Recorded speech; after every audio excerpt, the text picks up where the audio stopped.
My name's Mike Gill. Grew up my whole life in the state of New Hampshire. You know who I was? Was that guy in school. Remember the bullies? I was the guy that kicked their ass. What did you think I was going to look like? Do I look a little brash? Do I look this? How do you think I was supposed to come and look like? So maybe I don't come off as well. Because I'm embroiled in war constantly. This is what a warrior has to look like. I'm going to let you know that I'm still fighting the fight. You're going to read a letter that the judge refused me to read to the jurors. So you're going to hear this letter. You're going to hear the letter my daughter wrote me 2 days after I left, that I wouldn't see anymore. I want you to go through this trial with me. And I'm going to point out to you, and you're going to see what happens in the corrupt courtroom in New Hampshire, and the players that I have pointed out, and the importance of these players on getting caught. What do we do? I'm telling you we caught them. I'm telling you I'm prepared to take this as far as you will go with me. We'll clean this state up. We'll throw those people out of the courtroom. You're going to see the president of the New England Bar Association, the past president, John Ross, and you're going to see Judge McHugh. You're going to see corruption, forgery, upfront and personal. When this is done, there'll be no question in your mind of their guilt, which is what my plan was, which is why I had it on camera. These are the people. These are the representatives. This is the organization that come from, that robbed the people of FRM, took their money at the end of their lives, the money that they saved all their lives to live in dignity. These are people we elected. These are presidents of bar associations. It's immoral. These are the judge that goes in front of divorce courts and take children away. In my case, for simply greed, because I had millions, that put my children at risk without a second thought. Now, there's no justice in the courtroom if that's corrupt. Are you okay with not having justice there? I'm not. Are you okay with senators and governors who know these issues, were involved in these issues, or are part of these issues? You're going to see the president of the Bar Association of New England. I don't have a law degree. I'm not a lawyer. What you're going to see, I did for the first time. They were trained professionals trying to get it so that you don't know what happened. Limiting the scope of this trial so it's only about a number. Because they only want you to hear about numbers. They want a number? Let's give them a number. You want to keep it just to a number? I get it. My number's 5. 5 for every one of my children. I'm not fighting just for mine. My children got much older during the process. My little girl's going to be 20 next month. But I don't want them to get away with it. And I don't want it to continue to happen to other families. So, I am asking you to look at this. It's important. It's important to all of us. And then you tell me what you see. And if you see what I'm telling you, I'm asking you to directly to stand up. Let's do something. Let's get them out of here. I know how to do it, but I do need help. Please, watch this video. You decided custody cases for money. People at their most vulnerable and desperate. You sold your judgment on the most precious thing in their lives. That kind of corruption is unspeakable.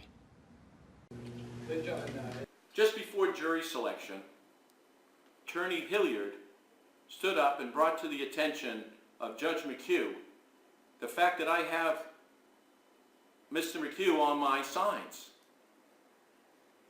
I then stood up and said, Judge McHugh, you know that I think you're corrupt, and I do say it on my signs, and I'm asking you permission to let the jury know my opinion about your being corrupt.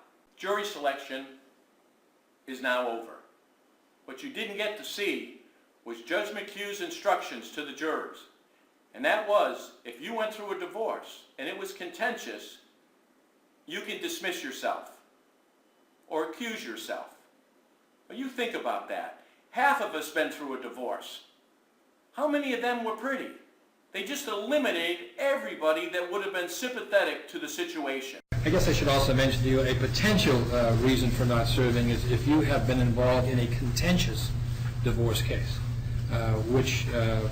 Why is that, Your Honor? Pardon?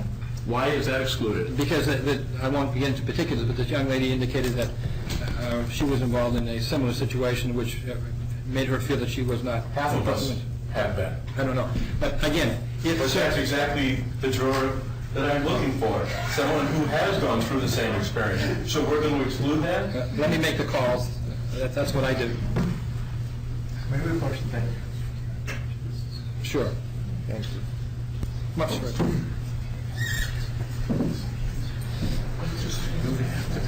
In America, she indicated she couldn't be fair because of what happened to her in the first divorce. You don't want that person in the jury, okay? Exactly the person I want. So I disagree So you want unfair jurors? I want 50% of the people in this country has gone through divorce. More than that have children. So those are exactly the people I want. Even though they don't feel they can be fair. I think they will be fair. I made some prior rulings in some of your cases, that's true. Well, it's my opinion that you are working with them. That's okay. Okay. It's okay for me to tell the jury that? No, you can't do that. That's what appeals are for. Well, I know about those.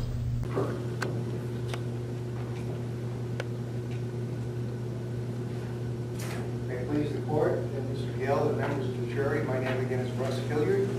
I represent the plaintiff in this lawsuit, Wiggin and Norrie. With me here today is John Ross. He is a lawyer.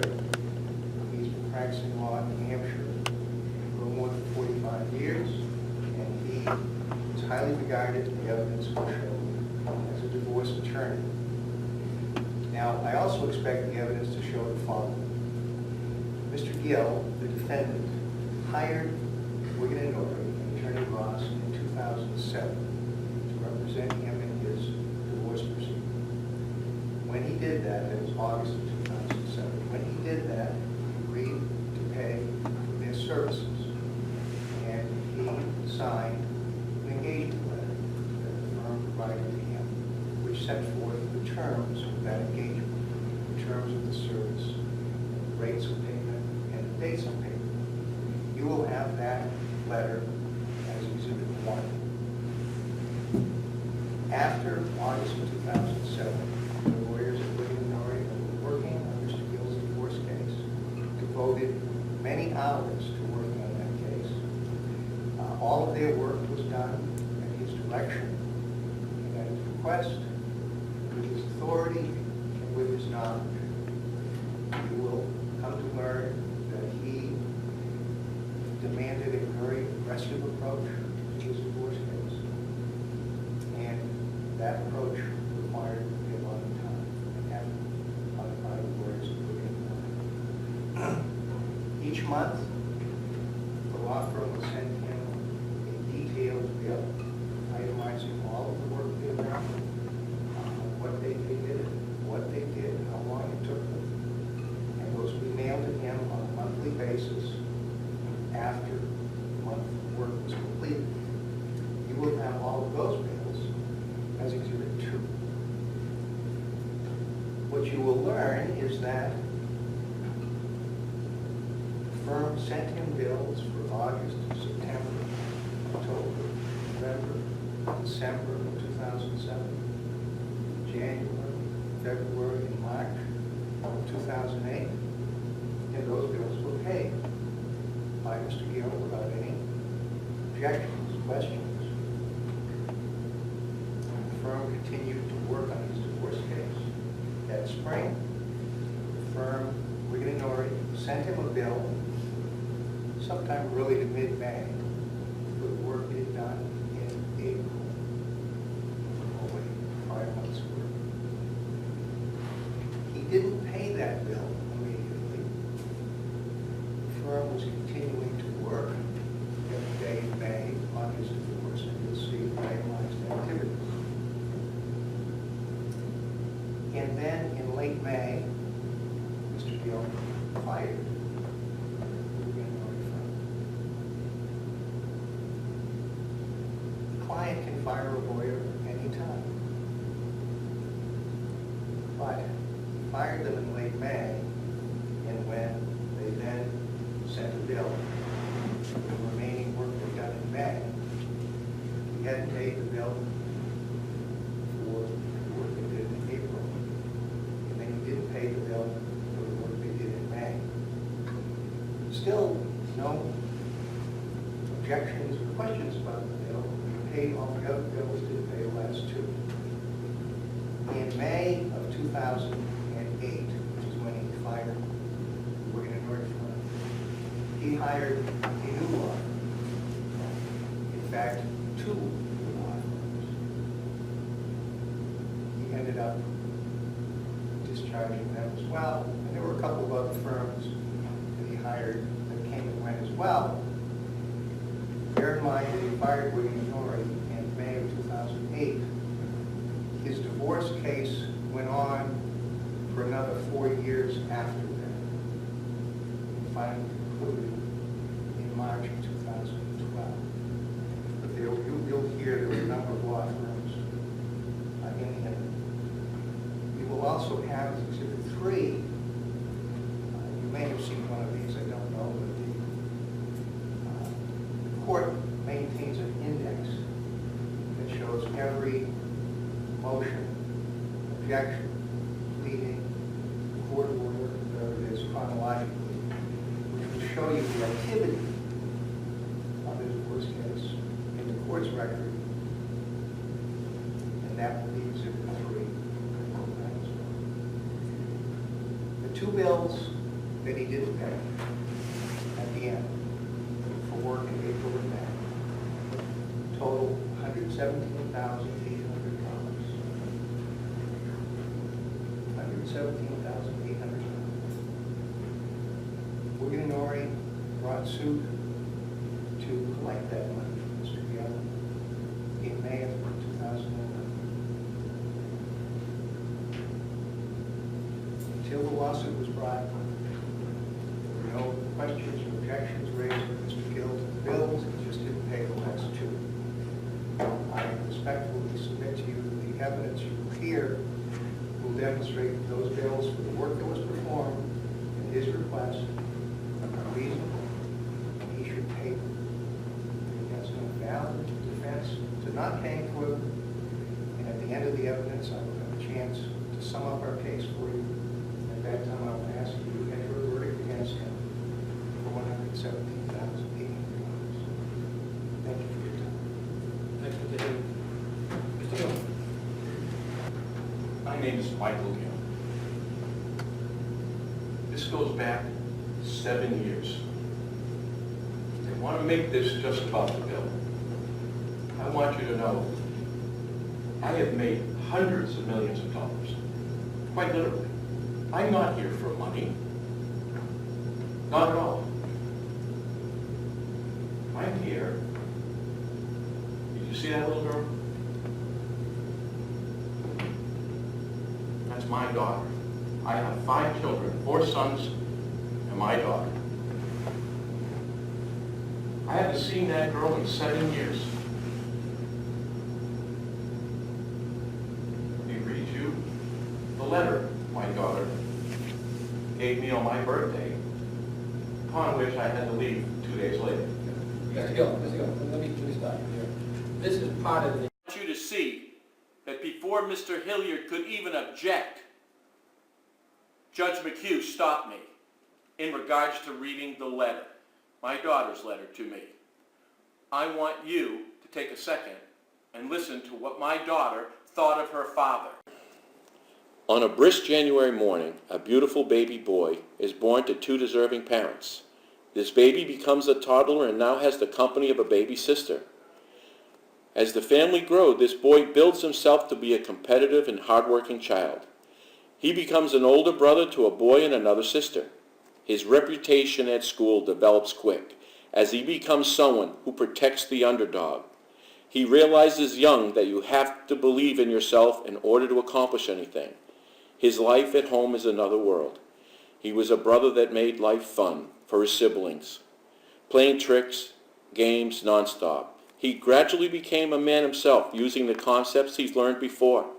He entered himself in the world of business, and he knew this was his place for him. He started with a single fish market and wound up at the end with a chain of successful mortgage companies. He became a father, one by one, to 5 brown-haired babies.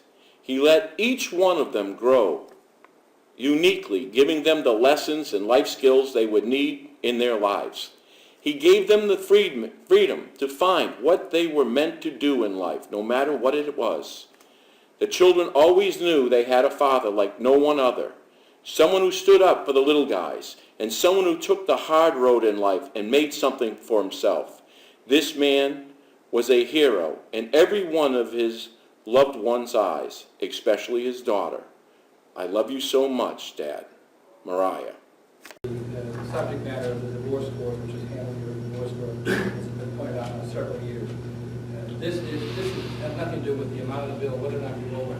Well, this bill has to do with 5 children. My credit's perfect. I have never been late on bills, ever. This is about what a little girl thought about her father upon leaving. I'm going to have to, again... You don't want them to hear what my daughter thought of her father? No. The little girl that I haven't seen for 7 years. Sir, that's part of your divorce issue, not part of what they're being asked at this time. Well, if you look at the bill, I want you to focus on the numbers. This isn't about numbers, it's about children. My children. I was close to all of my children. My wife is a borderline personality disorder. What you have to realize is there's no empathy. Again, these issues were part of the divorce issue. Well, it's recorded on the bill. So if you look at the bill, the first part of the bill, from the beginning to the end, is about getting my wife's medical records. Except for all this money, $400,000 over on one side, $400,000, meaning we were just between $800 and $1 million. To do what now? Over 8-9 months. To get my wife's therapist records. They fought us. They spent their $500,000 not giving them to us. What do you think might be in those? I spent my half getting them. That's what you would have found. There's no argument here. Look at the bills. Except for we didn't get them. When we ordered to get them, which is the last decision that judge made on this case, they were destroyed. Are you ready? In July. By fire, by flood, by accidental shredding. They couldn't even get the examples of why they got destroyed. I know why they didn't get destroyed. Attorney Ronnie Wise had them. She committed fraud on the court. She couldn't continue to commit fraud on the court, which is why they left. And then you'll see Mr. Tober comes in, which just happens to be his best friend. Mr. Gill, just a minute. I know that some of the bills contain references to these medical records. Yeah, absolutely. Okay. And All the bill. okay. And in terms of what you were charged and what effort you made to get them, that may be relevant to the issues here. Well, I think it is. Okay, but not the specifics, not the findings of therapists, not determinations made about your children. So with the therapist in the court ordered therapist that said that my wife should never see her son again. Her response was, I think it's funny. I'm going to ask you to disregard that. Sir, stay within the 4 corners of the bill. If the bill reflects See, what we did was we went through a series of eliminating everything but the bill. I promise you this gets better. But it's important you understand what Attorney Hilliard just represented. He basically broke down the facts of the case to be, one, an employment agreement, which was forged, and secondly, the bill itself, which was based on fraud. What you didn't get to hear, all the other counts, such as destruction of Broussard's records, the depositions, all those things that would have put them in jail, McHugh cut out. This is the beginning of the fraud in the courtroom. So you can't hear the truth. But let's read the bill. It is a therapist record. We did spend that much money. And you know the other piece of the money that was spent on Mr. Tober is he had to go in and replace Miss Wise. You know what he replaced for you and Mr. Tober's best friend in the world is? Right there. And that's how they play catch. We had to get past the statute of limitations. They brought up that I had more attorneys. You're right. They worked with them. You know what my divorce cost me? $5 million. Because we had to get past statute of limitations. You know how many depositions we had after Mr. Ross? None till the last week. They couldn't. Statute of limitations. Do you know they all got off through statute of limitations? Do you know where that decision was made? Right here. With that judge right there. The judge in Hilliard does not want the jurors to know that it was McHugh himself that threw all these people out. It is part of the cover-up. Your Honor, I move to strike everything he said. I'm going to have to do that. Obviously, we make pretrial rulings, which counsel and parties have to abide by. There's an appellate process. If I make a mistake, I'm corrected by way of appeal. But you can't bring up these issues now, sir. I'm bringing up the issues that are read in the bill. It's the only points of interest they fought. Protect his friend to come in, destruction of my therapist records. What else was there? That's $1 million. And it went on for all those years. And they all got authorized through statutes of limitations. How many days? 3. But I couldn't file statutes. You were supposed to determine the time you should have known. We had a hearing that shows all the cover-up of people lying to me. The fact that McHugh made that decision, and we have a copy of that hearing, was criminal. It was involved in the court. Ladies and gentlemen, again, the statute of limitations is a legal issue which I've already decided, so you can't consider it. Not an issue. In this court. So, it gets down to the bill. Did you see all those attorneys that are coming in? Those are people that work for me that I paid for. Did you notice? I have no attorney. Mr. Hilliard is the president of the Bar Association of New England. And you know who was the past president? The guy sitting next to him. Again, these And are then there's relevant me. issues for you. Let's try to focus on what the others are going to be. I am focusing on that. You said I was representing myself. I'd like them to know who they are. You can question Mr. Ross. Testify. Didn't they just say I own works bad? Is it okay for me to point out that he's a lawyer? I guess they know that. Well, did they know he was the president of the New England Bar Association? That's how important this decision is. I'm not here for my children. That's 7 years ago. I'm here for everybody else's. People who know who I am, know that I'm an advocate about this. Nobody would represent, no one would fight these guys. Do you think I wouldn't want a lawyer? I hate being in this courtroom more than anybody here. But those were my kids, and they're still my kids. And I'm making a statement for them and everybody else who goes through this, that they can't keep doing this. They can't alienate our children. That letter that they didn't let us read, it's on the internet. You read it. Obviously, and I think I told you when we first came in, the internet is verboten in any case that you're involved in. Right. Read it. Read the signs. I own mortgage specialists. Anybody suing me outside on this? No. He's been known to sue people. But why wouldn't you? Be slanderous if I'm lying. Yet I challenge them to. They won't. They know I'm telling the truth. His statement's over, and again, I'm going to have to disregard. All you need to know from Mr. Hill's standpoint is that he is taking a legitimate position that he was overcharged excessively as a result of what he claims are acts by the Wigan law firm. That's what you're being asked. Don't miss this. Judge McHugh just told the jury to dismiss my whole opening statement, and Mr. McHugh made my statement for me. This divorce was over in minutes. She just tried to kill my son 3 times. It would have been over. They know it. You can't collect millions of dollars and having a divorce end immediately. There it was. And when they turned around and had the records, they couldn't come back with them.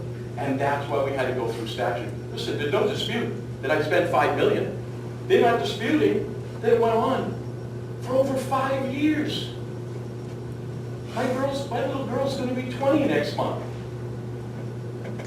Thank you. Again, you have to disregard that because it has nothing to do with the... Disregard we have children at all. Just a bill. Call your first witness. Thank you, Attorney Cross. Raise your right hand, sir. Do you swear the testimony you're about to give in this trial will be the truth, the whole truth, and nothing but the truth, so help you God? I do. You can be seated with the course of permission. My papers.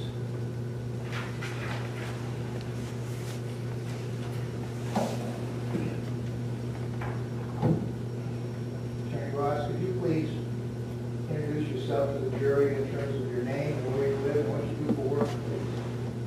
My name is Jonathan Ross. I live in Portsmouth, New Hampshire. I'm a practicing attorney whose practice concentrates on Western religion. How long have you been practicing and how long concentrating in domestic relations? I began practicing in New Hampshire in 1968. I've always done some divorce work since 1988. I've concentrated on practice on domestic relations. Any particular kind of domestic relations? My practice from that point on really has 2 parts. Pro bono work for people with limited means, and what I would call high-end divorce that includes significant assets and substantial income. Just briefly, Attorney Ross, number one, how old are you? I'm 71, And you're still working full-time? full-time. And just ever so briefly, your educational background.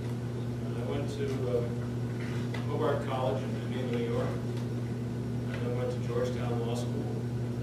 And after Georgetown, I spent a year getting a master's in law at Harvard Law School. And when was that? Graduated from Harvard in 1968, and then came to New Hampshire to practice. At some point, you came to represent Mr. Gill for a portion of his divorce proceeding. Yes. Can you describe to the jury how that came about? I received a call from someone at Divine Middlemen saying that they had a client by the name of Michael Gill. David Phillips of that firm was representing him. There was a conflict of interest raised concerning their firm. And would I be willing to take Mr. Gill on? He said yes, they took the file over, and ultimately I met Mr. Gill. I'm going to show you or hand you a notebook that has 3 tabs in it. Attorney Ross, could you please have an extra one for the court? No. Could you please just briefly identify what the 3 documents are in the notebook, Attorney? I understand it's slow right now, but John Ross is perjuring himself. The past New England president of the Bar Association is flat out perjuring himself. I want you to take that testimony and read Darla Sedgwick's affidavit that I have attached, and you can see that everything he's saying is perjury. Ross? Exhibit 1 is the fee and engagement letter between Michael Gill and my firm, Wigan & Murray, PA, dated August 2, 2007. Okay, that's number 1. Yes. And what is number 2? It is copies of the Wigan & Murray invoices to Michael Gill during the period that we represented. And number 3, sir? This is the Rochester Family Court index or docket listing for all of the activity in the case. The case originally started in Rockingham County and was transferred by special assignment to another judicial officer who ended up sitting in Rochester, which is how it got there. Your Honor, I move to strike the ID on plaintiffs 1, 2, and Mr. Gill, you have any problems with these exhibits, having the jury see these all? When What are the exhibits, the bills? Is that- No, the engagement letter, the bills themselves, and also the docket sheet listing all the activities you did. No problem. Okay, fully good. Your Honor, if it pleases the court, I have one of these notebooks for each of the jurors, because we'll be making extensive references to this. Can I publish them? Yeah, please.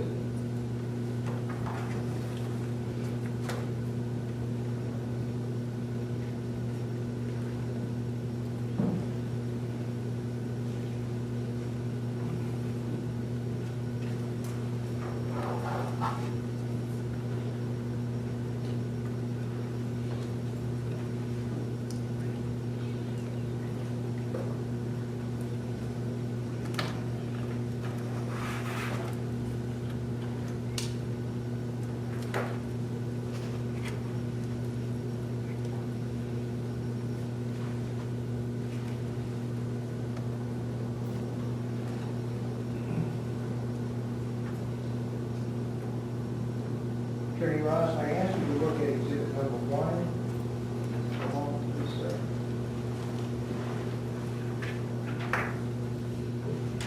And again, what is that? That is our fee and engagement letter that was drafted and sent to Mr. Gill that he later signed and returned. And what is an engagement letter? It's a written document that sets out what the law firm is being hired to do and what the payment and other arrangements are between the client and the law firm. And did you in fact prepare this letter we're looking at, exhibit 1? I did. And what are the considerations, if you will, that go into what is included in one of such? It's important to set out what somebody's relationship with the law firm is when you're hired to do work for them. So this document includes what the firm is being hired to do.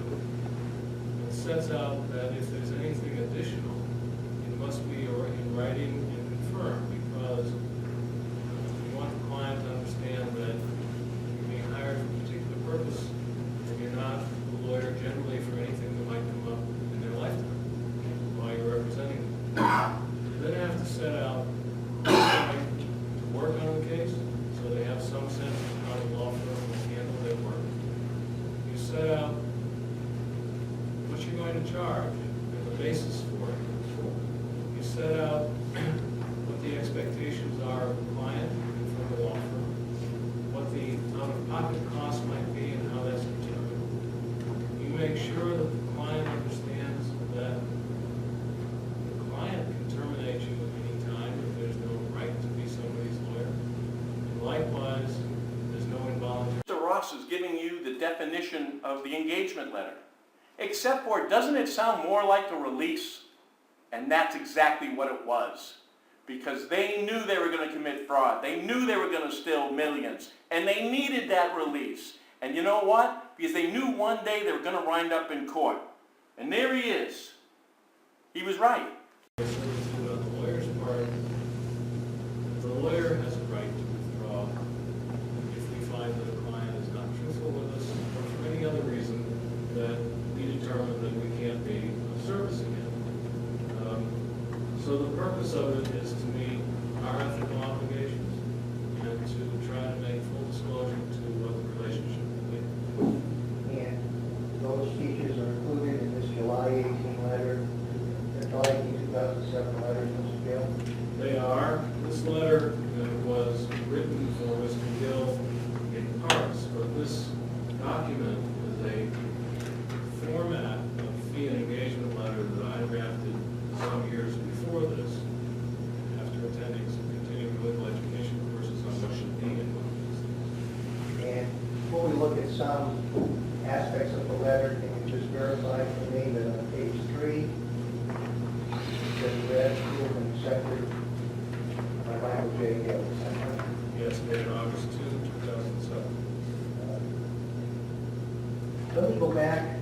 I don't want to belabor Attorney Ross, but there are some aspects of the letter I'd just like to highlight for the jury's use in considering this case. gather the first paragraph explains what you've already told us as to how you came to represent Mr. Gill in the first place. Correct.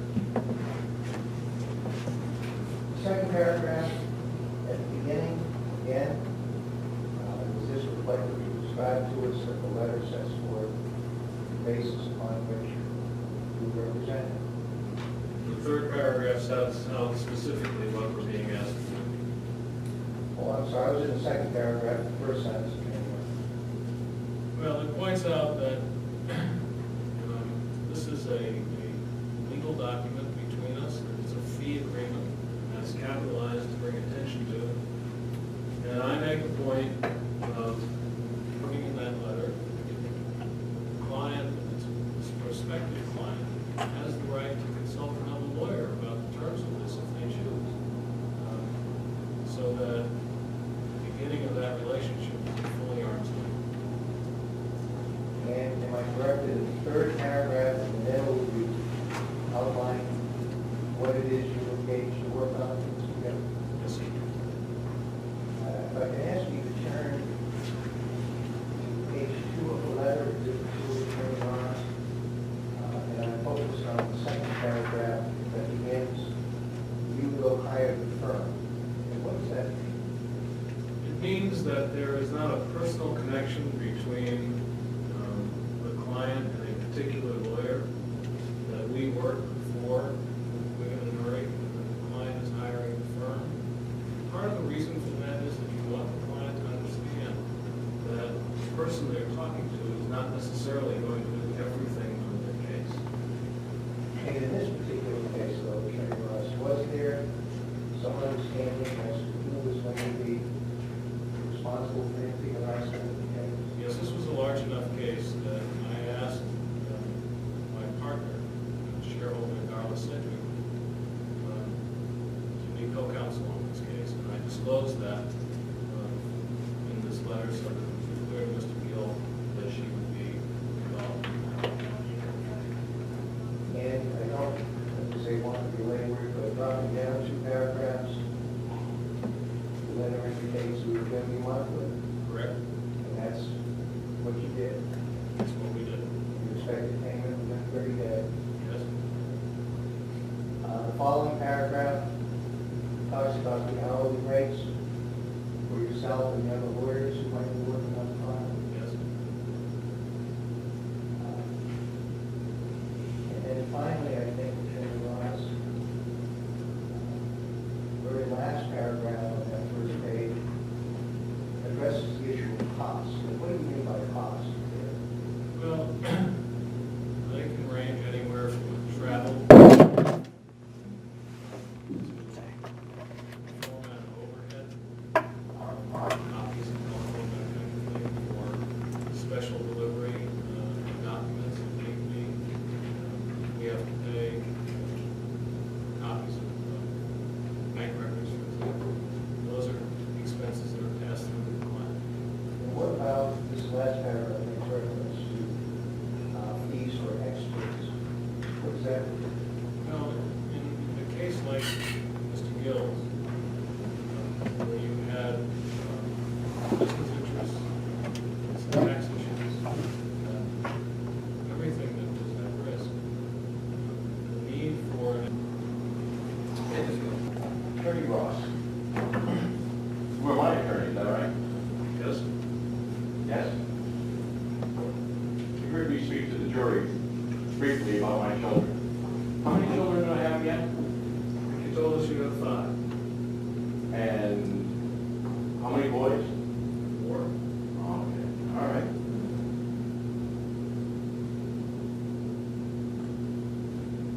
Did we spend much time talking? You and I together, Yes, me and you. total scheme of things, no. 20 minutes maybe total?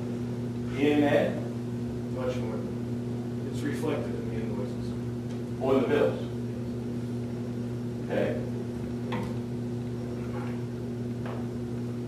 Would you agree that, well, let's start by saying, would you agree that Ms. Sedgwick did the bulk of the work for the divorce? Yes. Yes. Okay? Is Ms. Sedgwick still working for you? Wigan and Newry no longer employs anyone. Did she quit before Wiggins and Norrie closed down? She resigned for shareholdership, yes, and taken another job. She quit. She took another job. Say that, said she quit. She terminated her. At some point toward the very end of my relationship with Wigan and Norrie, I told Ross that I know what is going on here. I recall making a statement along the lines of, "How much money do you need?" Relationship with my firm for another job. Another job. Who was your last case? Well, yours was one of her last cases. Well, that would be me. Did she tell you why she was leaving? Was it for another job? Because she didn't have another job. You can't get information from Well, it has to do with the bill. I know, but the person that offered that information. Well, I'm is asking- Sedgwick. How long did Ms. Sedgwick work for you? I don't know the answer to that. I can't remember when she joined us. Years? Years, right? Number of years, yes. Number of years. And she quit. Last case was my case. Did she come to you and say that she wasn't going to cooperate with getting past the statute of limitations? Did she tell you that? That information has to come from. I'm asking his knowledge. No. To test the validity of that, you need the person making the statement. Well, the person worked there for years. I'm the last client. Did she talk to you about my case to do with fraud or anything? I'm asking, not here, I'm asking Mr. Ross. I Did know. you have any discussions with Ms. Sedgwick regarding fraud or criminality? That's okay. Did you have any discussions? No. You did. Okay. Let's go over the bill. Let's do this here. Do you know Mr. Tober? Yes? You do. Was Mr. Tober the attorney that replaced Ronald Wise and Matt Colson? He had an appearance for your wife as Ronnie was. So yes, right? He represented my wife. Let him finish the answer. Well, let's ask you again. Do you know Mr. Tober? Yes. Are you friends? Yes. I mean, there's some issue here about some collusion, so that's part of the. Mr. Tober's on the bill. I'm saying fraud. I spent a lot of money on this bill to disqualify Mr. Tober with the relationship with Mr. Ross that was never filed. And that's the last time I saw Mr. Ross. It's all pertinent to the bill. Okay, we're gonna go through, but you're right, Mr. Hill, there's a discussion in the bill about filing a motion to disqualify Mr. Tober, for which you were charged. Okay, so let's put Absolutely. it- A lot of money was charged. Now, Zero in on that if you want. I'm trying. So, you are friends with Mr. Tober. And Mr. Tober did come in after Ms. Wise and Kosel suddenly left. You just made $1 million, but no, we gotta get off the case. So, You can't editorialize these things. Well, I Just ask apologize. fact questions. okay, so, you are friends with Mr. Tober. You vacation together? Yeah. You go out to dinner together? We have. Would you consider him maybe your best friend, No. but a good friend? Yes. He was representing my wife, was he not? He was. Did I not go to Miss Sedgwick and say, I'd like to see Mr. Tober disqualified? I also knew that Tober was very close to Ross, that the two were good friends, and that Tober had previously represented Ross. Because, spoke to you about this, something fishy went on.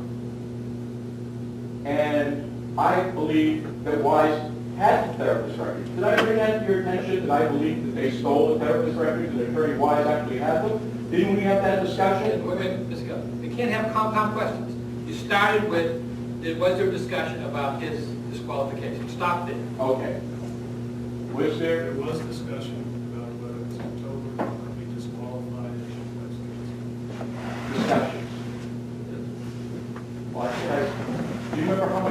discussions cost me? Maybe 100,000 maybe? Is that possible? I don't think so. Well, I think we should look at the bills again. Because I think you'll find, outside of the mental issues of the therapist records, it was a disqualifying Cobra. Did you ever tell me that you were friends with Mr. Cobra? I don't recall that I did. Neither do I. Did Mrs. Sedgwick use Mr. Cobra as an attorney before? To your knowledge?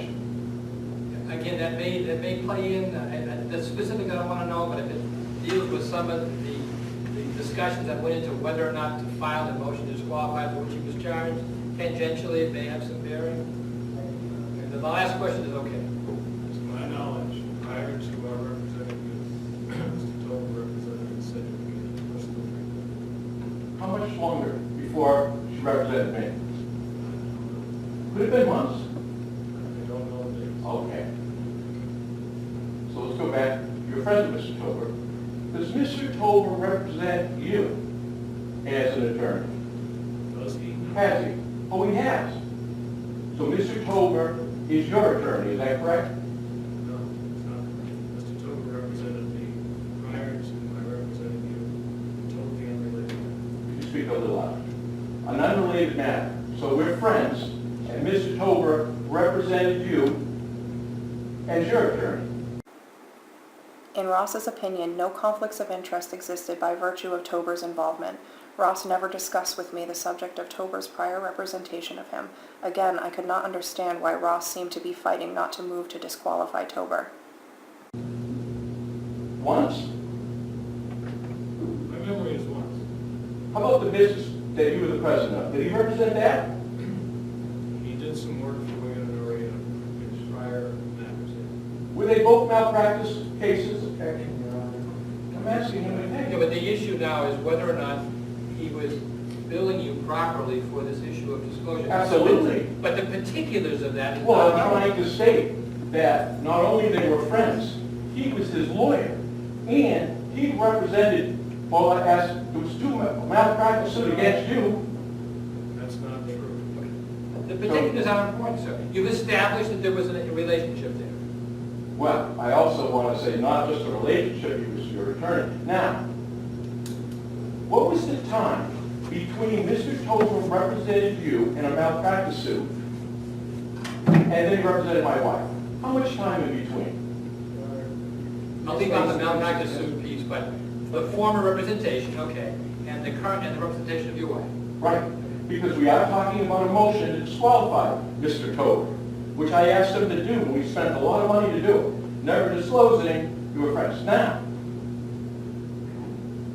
what was the time between Mr. Tober representing my wife and the last time he represented you individually for malpractice? How much time?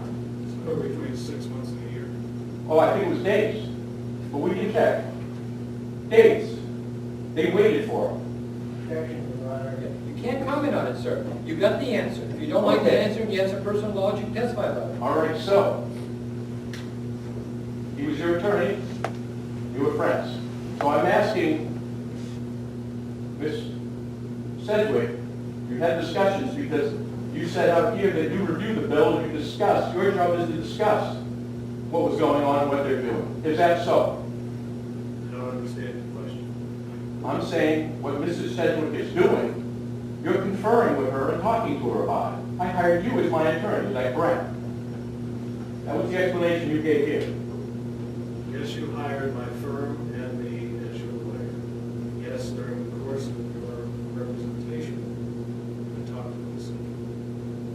Okay. Did she tell you she was filing a motion trying to get Mr. Tober off with the factor relationship between her and Mr. Tober? It's on the bill. I paid for it. Why? I'm clear on the question. She's talking about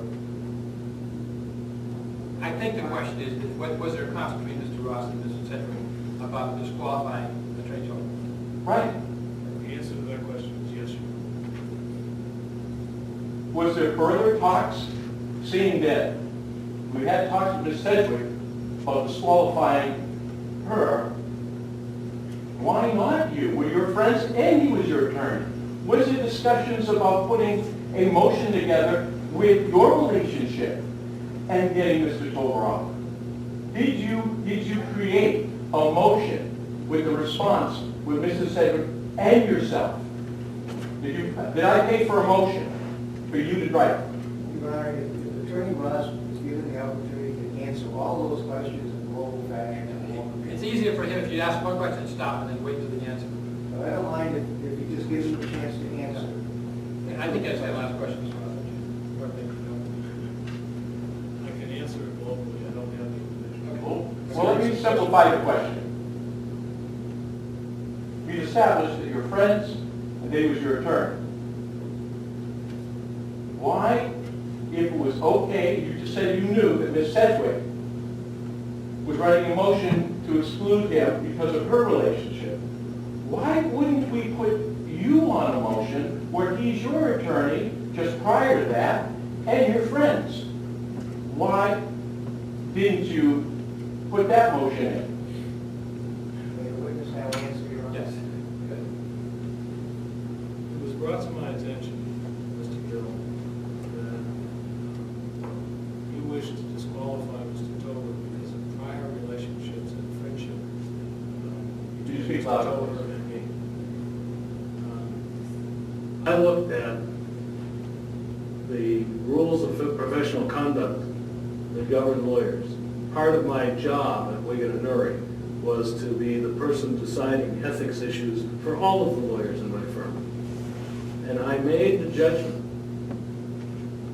that the things that you were asking about were not a legitimate basis for you and your law firm to seek to disqualify your wife's lawyer. Okay, thank you. I'm not done. All right. I was very sure about that, and it was brought to my attention that you were unhappy with that decision and wanted to push the issue. And so, because you were insisting that we do this, I asked Ms. Sedgwick and Ms. Beauregard to do legal research, independent of what my thought was, to find out if I was right. And they drafted the best motion that they could think of to do what Mr. Gill was asking us to do. And I read it, and I looked at the cases that were cited in it, and it confirmed my judgment that it was a frivolous motion, that it had no basis in law, and I declined to file it. And I told Mr. Gill, I told you that I would not file it, but that, excuse me, that I would not file it, but that you were at liberty to take it to the Divine Law Firm who represented you and to the lawyers in Boston that you said you had, and let them file it for you. And it was not filed. And I charged you for the time that I spent doing that at your request. You spent $100,000, and then you thought it was a bad idea. Here's an idea. Think it before you spend $100,000. Bottom line here is, you never told me. Did you ever tell me you were friends with Tober? Prior to the discussion about a motion to disqualify him, no. And I didn't. How about the because- fact that he was your attorney? You gotta finish. I didn't discuss it with you because in my judgment, it has nothing to do with my ability to represent you independently. I have tried many cases with Mr. Tober. I have tried cases with other lawyers in this small state, most of whom I know. And if the fact that I was friendly with any of them would not let me practice law, I wouldn't have any work to do. You have to be able, as a lawyer, to He represent answered your the client. question he's preaching. No, that's All right. You have to be able to represent your client and put those things to one side. And I've done that for over 45 years. This was no different. It's not an issue for me. Which is why we had a malpractice case before that, and this. And why, well, Dollar Sedgwick quit. Is that correct? She left. We established that, correct? She Have left. you spoken to Ms. Sedgwick yet? Since? She's on the bill. We can't find her as a witness. Is it okay if they talk? Again, I'm just looking for a yes or no answer. It's nothing to do with specifics. Spoken very. Have you spoken to Ms. Sedgwick since this? This meeting, Since Since the lawsuit was filed? I asked you if you spoke to her. What period of time, sir? Well, I don't know. If it's multiple times, let us know. Since when, sir? Are you asking? Since this end, I said. Since she quit and left the employment of Wiggins and Norrie because of this, have you had discussions with her since? No. This would be since June of '08 till now. I'm just trying to get the question, Your Honor, but I don't actually Yes, answer. well, the question, basic question, have you had any discussions with her after June of '08? The answer was no. The You answer have no is- contact with her. I have not had any discussions with her. I saw her in November of 2011, I think, at your lawyer's office and said hello. That's the only contact I've Okay? Let's go through this. So we would agree that the beginning of this divorce was the therapist records. Is that correct? had. That was one of the issues. Dr. Broussard, is that correct? Was a therapist. Dr. Broussard was reportedly your wife's therapist at some point in time. Do you remember what he said? So you represented me in getting those therapist records. Is that correct? Yes. We made efforts to do that, yes. And did we win? And did we get an order to get those records? We got an order for them. We got an order for his deposition. And before any of that was done, you fired us. What happened to the records? I have no idea. Well, wait a minute, you were my attorney at the time. They indicated 3 means of destruction. You don't recall them? You asked me if I knew what happened to the records. The answer is no. Okay. Were you informed? Did you see any letter or read anything in writing that the records were destroyed? I recall hearing that, yes. Did you read it or hear it? I don't recall. Did you hear that they were destroyed 3 different ways? Does shredding remind you of anything? Does flood? I recall that somebody said at some point in time that the records were destroyed in the flood, yes. So you remember the flood? A flood destroyed the records. Do you remember the flood? I don't remember the flood. I All remember right. the So statement. 3 means of destroying them. Now, what happened after that? What happened after what? Well, we didn't get, what happened to the records? They were destroyed. Now, the hearing went on all summer. That's what cost all the money. We're trying to get them. Only to win, which is correct, we won the hearing. We had an order to get the records. Do you remember how long it was between we had an order and the records were suddenly destroyed? Even though the therapist had notice all summer long. He said they get destroyed in July, and we were in September, October. Do you remember how many days after we had the order that the therapist records were destroyed? I don't know that they were ever destroyed. As a matter of This is a very important moment. He just got 3 means of destruction. Of one, the flood. Does Mr. Ross believe that the therapist's records swam to safety? So you think about this. Mr. Ross cannot tell us that he knows Wise has the records, but he has absolute knowledge that they weren't destroyed. That's why he's evading that question. Wise and Ross both knew if those therapist records became public, the divorce was over and they were not going to make millions. Instead, they put my 5 children at risk. You know what? I don't think they were destroyed either. So that's my next question. Do you know what happened to them? I don't. You don't know that Ronnie Wise had a copy of them. I don't know that. Did you have a discussion with Dollar Sedgwick about Ronnie Wise having those? I can't answer that in the context that you've asked it. We talked Did you about- have a discussion? Yeah, finish. Did you have a discussion? Finish the Sorry, answer. I'm done. What was that again? Ask another question. So you believe potentially the records weren't destroyed? I didn't say that. I said I didn't know whether they were or not. You didn't. Well, we know that they were said they were destroyed 3 different ways. Not directly, but you could read it, because it was a motion that was sent to the court. I spent hundreds of thousands to get us there. I would hope you would at least read it. Now, upon reading it, do you realize it was only 3 days after the therapist got the motion that they were destroyed? What happened after that? I can't accept your predicate, sir. I don't know that they were destroyed. Well, he never got the therapist records, did we? Don't miss this. He doesn't answer the question, but he does say that his paralegal had Dr. Garber's records and matched them up with the therapist's records. Guess what? We didn't have the therapist's records, remember? There was nothing to match it up to. That's a straight out lie. Not that I'm aware of. Certainly not while Not I'm... during your position, right? Never got the therapist records. So, we never found the motion that said you were a friend, and you never spoke to me about it. Do you think it would have been a good idea for you to talk to me about the relationship you had with Tober? No. No. So the fact that Miss Sedgwick obviously did, didn't she? I don't know what she talked to you about. Well, didn't she write up a motion of, I don't know, 40, 50,000? So, weren't you part of that? The motion that was drafted was done at my request, as I testified. Double-checked my own judgment about whether there was any basis to file it. Why never I saw that motion? Lee Levine had that motion.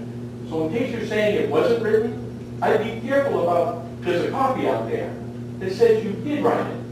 I didn't say you did. McHugh to the rescue. God forbid Ross perjures himself and says that he didn't have that conversation with Sedgwick. McHugh knew this and came in and shut that questioning down. Oh, you didn't say, He said he wrote it. no, He no, ordered no. it written. He examined it.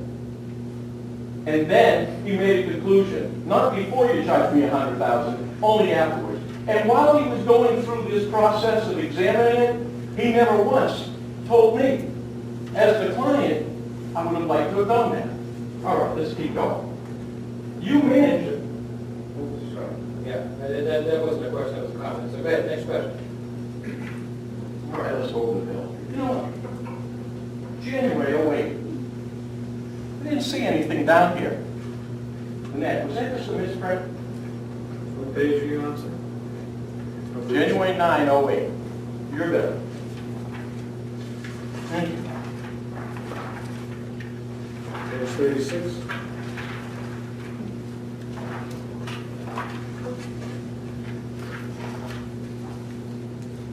All right, I'm at page 36 for the January 9 bill. What's your question, sir? I don't see any total here. Hey, let's take a look at the bill. Are you asking what the total amount due was? Discussions with the Guardian ad litem. Did you speak to the Guardian? What date and what entry are you referring to? September 07? What date and what entry, please?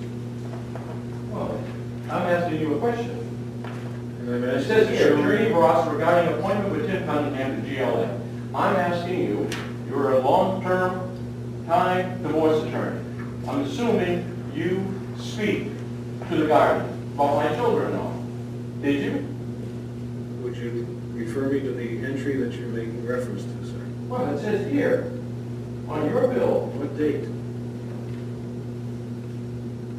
September what date? there you go, on 8/22. Notice to review for court appearance, review of Guardian appointment order received. Attorney Ross regarding appointment with Tim Cunningham at GLA. Will you charge me that you talked and met with Tim Cunningham? What was that about? Tim Cunningham is the GLA on the case, which is the guardian ad litem who interviews my children, goes through the therapist reports. Did you have a meeting with him? Mr. Gill, the entry for August 22 is a charge by Darla Sedgwick for her talking with me about the appointment of Tim Cunningham because he had been a guardian ad litem in cases that I had handled prior. Did you speak to the guardian ad litem concerning his reports about my children? Yes or no, please? I don't recall without going through. You don't recall. I don't recall. You're my my attorney. Yes? I spent about over 400,000 with them. You don't recall that you talked to guardian Adelina? I don't. Did you speak to Dollar about what the guardian Adelina said? When he said what? Did you speak to Donald Sedgwick, your underling, about what was concerned with the guardians and what they read? About what? When? I'm asking you. I don't understand your question as a point in time. I've told you I don't have an independent memory presently of speaking with the guardian. So you have no memory of speaking to the guardian Adelina. Yet, in the beginning of the divorce, if, say, for instance, I had a child who had 3 attempts on his life, and that was in that guardian report, wouldn't you consider that important? Especially what we're in there from the beginning, dealing with therapist records. It was also what the children were saying. Why wouldn't you know that? That could have brought the divorce to an abrupt end. The problem, sir, is we're mixing now theories versus, we're trying to focus in on what you were charged for. So you asked a legitimate question. You said on August 22nd, where he was charging you with something to do with the guy. Then I would ask you this. Is it quite common for a divorce attorney, when there's children involved, to speak to the guardian Adelina? Yes? But you don't know if you did. I don't know if I did. I know that Ms. Sedgwick had that But responsibility. yet, you, the beginning of this divorce, Go ahead. You know that Ms. Sedgwick, go ahead. I know that Ms. Sedgwick had contact with Mr. Cunningham and had a lot to do with the work that was done in connection with the parenting issues. It's reflected that she did that. parenting issues, wait a minute. So the therapist records, we now know, were all destroyed. We don't know that. Well, we don't know where they are, we don't have them, and I spent a lot of money to get them. Is that true? I don't know where they are. And But did I spend a lot of money to get them, and do I not have them? He's answering a question to the question I'm not asking him. What's a lot of money, sir? Oh, I don't know. Between what I had to pay for my wife and myself, I don't know, $1 million a lot of money? Let's see what happened. We didn't get the therapist records, did we? We didn't get Tolbert removed, did we? So what did we accomplish? May the witness now give an uninterrupted answer to your Sure. question. You want to go ahead, Mr. So, Okay. Ed, we did not get the therapist records. The last order that was entered was to depose Dr. Broussard and have him produce records to the court. You terminated our representation before that could be done. My understanding is that you never got them from any subsequent counsel. okay, well, And the Then I motion ask to this. disqualify was not filed. Let me just finish answering your other questions. The motion to disqualify Mr. Tober was not filed because I made my professional judgment that I would not do so and offered you the opportunity to have another lawyer do it for you. and we keep going back to the same. So, there was no mention of getting Dr. Broussard deposed. In fact, he said he had his records destroyed. What were you going to get from the records? How about this? You said you don't remember the Guardian, Adelina reports. But if we lost, we wouldn't have the records. But if they lost, we didn't get them. It could have been one of the multiples. Wouldn't you have then asked the Guardian in Lyman? Because I'm making suggestions that my son is threatened. In fact is, later in the divorce, we find out from a court-ordered therapist that came in here that they insisted on. Guess what? Clay was just depressed. But the order was, he should never see his mother again. Now, do you think it would have been important to know about the Guardian report? Why wouldn't you ask and know about the Guardian report if you knew my concerns with the mental illness of my wife from the beginning of the divorce? I still don't know what question you're asking me. Could you ask me one at a The time? Guardian Adelina report. Yes. Once the therapist records were missing, they claimed destroyed. You claimed it, maybe not. But we didn't have them. Wouldn't it have been quite natural to speak to the Guardian about the welfare of my children and what they were saying? can't answer the question as phrased. It's me to have question and comment. The best way. I'm asking a question was there a concern? Would you not say that the welfare of the children is paramount in a divorce case, Mr. Ross? Welfare of children is a paramount issue for parents and in a divorce case, yes. Thank you. So why wouldn't you speak to the guardian, particularly when the concern from the beginning of them coming in was the health and welfare of my children? I didn't say I didn't speak to him. I said I don't remember speaking to him. Well, he didn't speak to him. And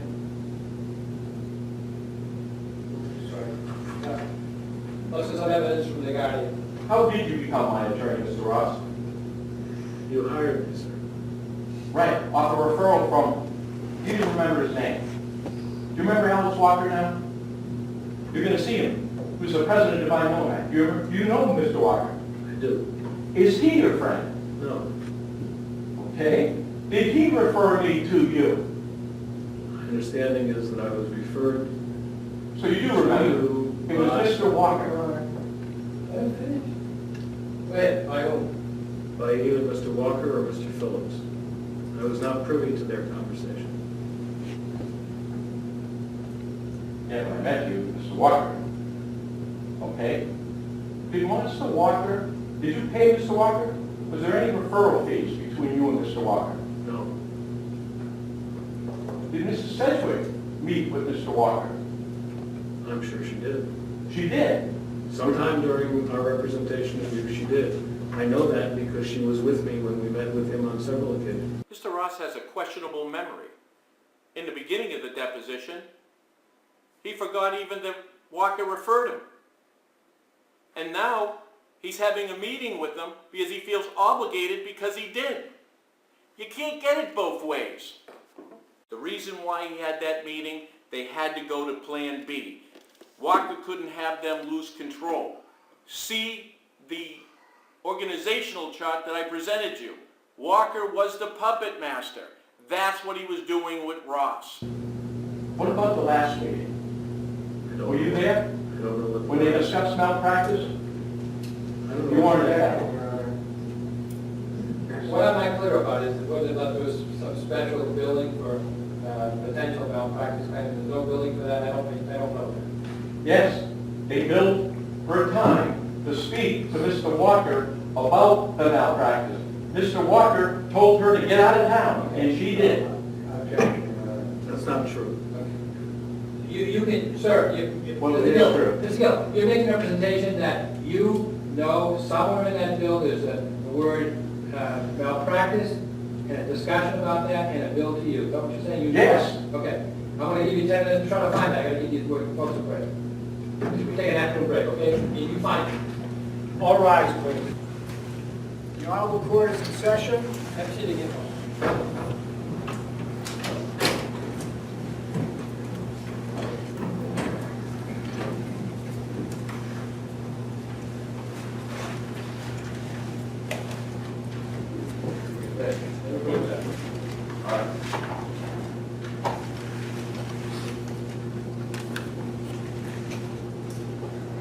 Asking you, Mr. Ross, you are aware that Ms. Sedgwick had meetings with Mr. Walker, Attorney Alice Walker. Cedric and I both had meetings with Mr. Walker and others. Say it again. Ms. Are you Sedgwick, aware that they were meeting? at what time frame and in what context, sir? Did they meet ever? Did my personal attorney meet my divorce attorney? Ms. Sedgwick and I met with Mr. Walker and others at Choate Hall and Stewart in Boston about your tax issues. We also met with them in the Divine Millimet office on the same issues. Do you know the meeting that they had just prior to her leaving? I do not. Did you have discussions with Mr. Walker at any time about those meetings? No, I didn't know any such meetings took place. So if Mr. Walker said he had discussions with you, he would be not telling the truth. He would have a different memory than I have. Oh, so he could be telling the truth, if his memory is better than yours. Possible. Well, All right, you still got that main bill.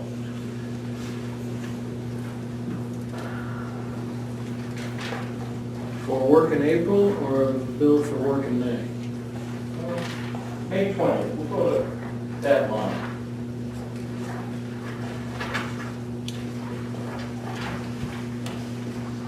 It says June 5 on the bill, but the work was in. The work was done in May. That was I'm on May 20, 2008. Okay. Page 121. all right. So,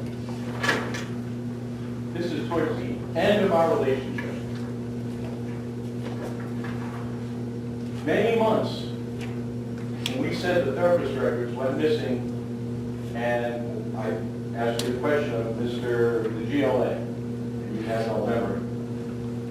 On your bill, now this isn't when it should have been done in April and May, but a year later, almost, a telephone call from Dr. Garber about the missing CLM records. LJR. Is that you, Mr. Ross? That's me. Okay.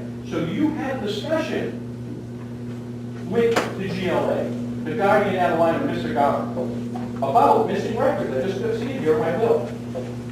Dr. Garber wasn't the guardian ad litem to my memory. It was Timothy Cunningham, wasn't it? We had two. Mr. Garber sat down with the children, says here you talked to him about missing records. There was a suggestion, sir, that Dr. Garber, who's a psychologist in Nashua.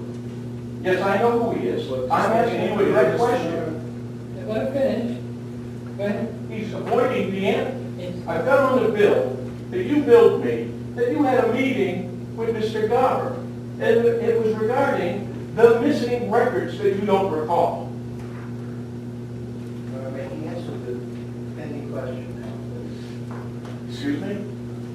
You wanted to explain the entry that's 5. I want to go over the bill. They've narrowed it down just to a number.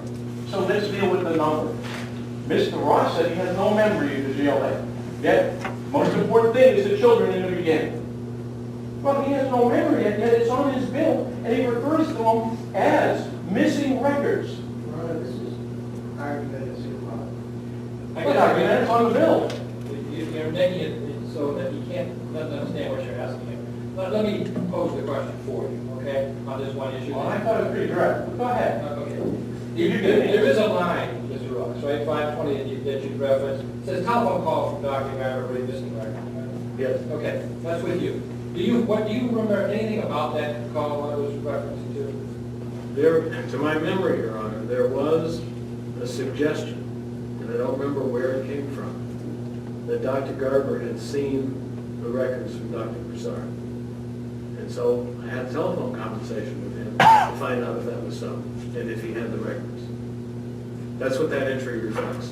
About the missing records. You don't call to find out they're missing unless you know they're missing. So you had a conversation which you didn't remember having just a short time ago. No, sir, Dr. Garber was not a guardian ad litem. He's a therapist that's court-ordered, that meets with your children to analyze them, health-wise, tests. Do you remember Mr. Garber gives those tests, is that correct? Yes? He does, okay. Do you remember what the test said about my 3 children, or my 5 children, but my 3 younger students? Do you remember their responses? That is not relevant, as I said. It's part of the bill. You're billed for his time, okay? Right. He's explained why. Well, his bill for the time had to do with the health of welfare of my children. I explained to Mr. Ross, did I explain to you not that she was a borderline personality disorder and tried to kill my son 3 times? Did I tell you that, Mr. Ross? Ms. Sedgwick? Okay. Again, that's totally irrelevant. We're talking about It is. entries in the bill, right? Well, here it is, the bill. He had no reference to speaking to the therapist, court-ordered, regarding the welfare of my children. Now, when it comes down to his own bill, about the missing records, I'm asking you, you worked with Mr. Garber. The issue of the welfare of my children was paramount, particularly in this case. So you realize it was missing. Is that correct? I knew we didn't have them. Well, your bill says missing, Mr. Rex. So when we have no memory of what Mr. Goddard told you about the evaluation of the children, That was not discussed in the entry for May 20. I called him to get information well, about... you didn't remember what you said before, now you're telling me it's not discussed. I'm asking you directly, do you remember either looking at my children's therapist records that Mr. Garber produced, or did you have a talk with Mr. Garber about those records? First part, did you see Dr. Garber's records on my children? Presently, I don't recall. His life was in jeopardy. You don't want to look? You don't want to recall? This isn't important? Objection, Your Honor. Okay. Now, on the 20th of May, too, you sent an email to Alice Walker in a reply. Do you remember what that was? I don't. Why were you discussing Alice Walker about my divorce case? The entry is that I got an email from him, and I replied to it. Witness identification on June 16th hearing. What is that about? Spoke to you. It's about what it says, about identifying witnesses for a hearing that was scheduled for June 16th. Who were those witnesses? Presently, I don't recall. No. We were out of the case by the June 16 deadline. And that hearing was postponed because you asked us to leave. Later on, May 20th still. God, we're comparing records in file. Nothing that these are not missing records that are looking for. Where are you? Correspondence with, well, this is on the same day, Mr. Ross. Yes? Correspondence with Mr. Ross, direct contact with Dr. Garber, incomplete records. Uh-oh. That's your next line. Are you referring to the you remember entry? now? Excuse me. Are you referring to the entry by paralegal Lynn Casker as the last entry on page 121 for point? Yes, I will. It says correspondence with Attorney Ross regarding direct contact with Dr. Garber and identified incomplete records.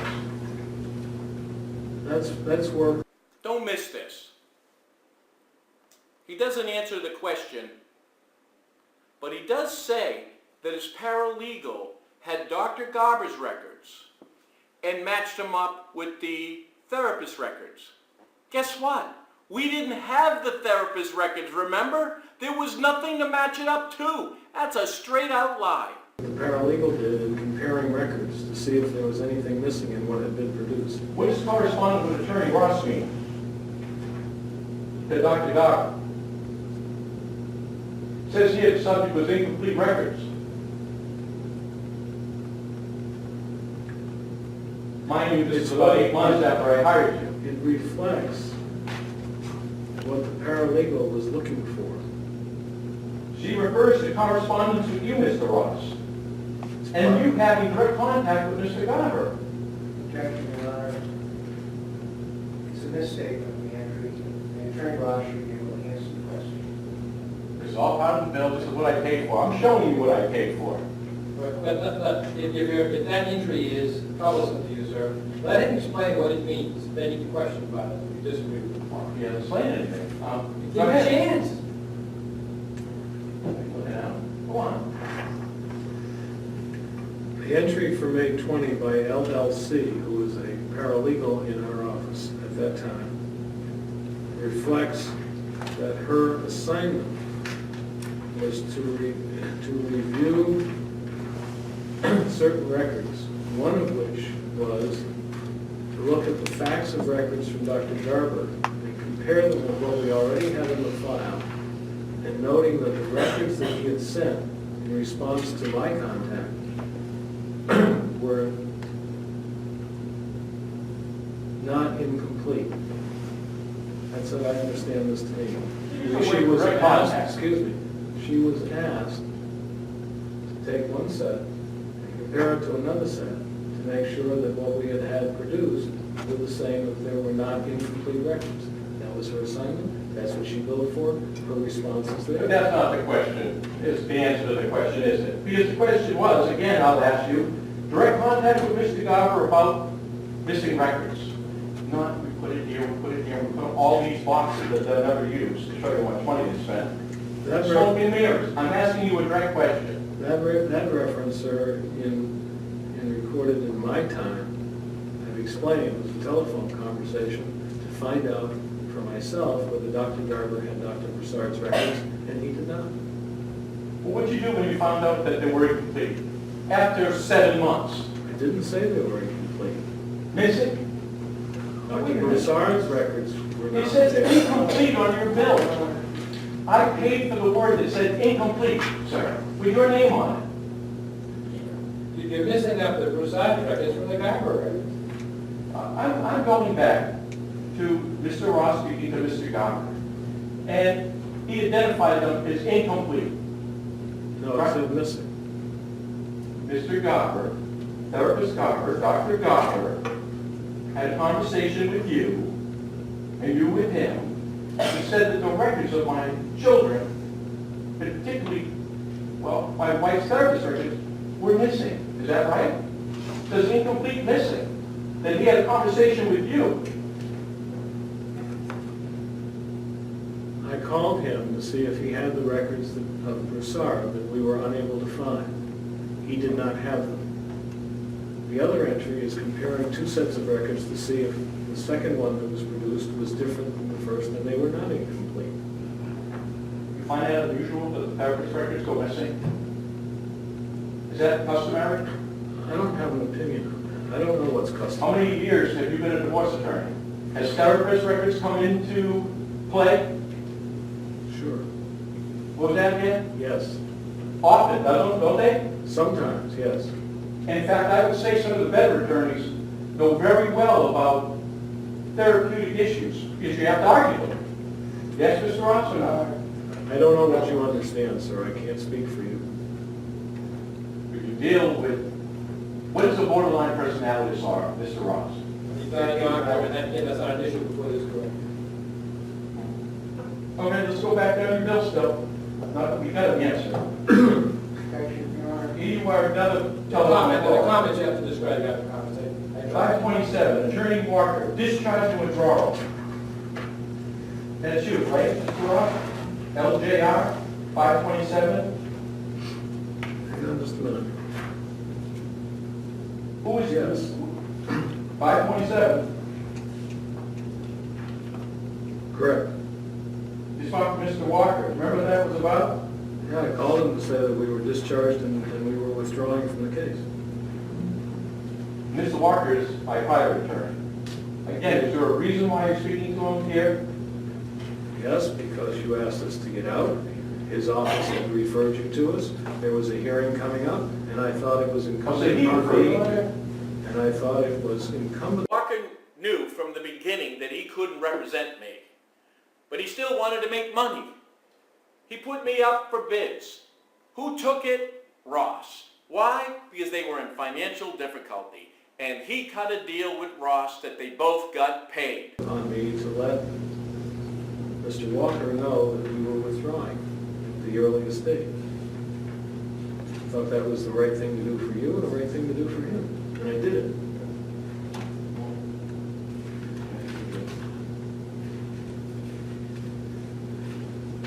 Okay, Mr. Phillips.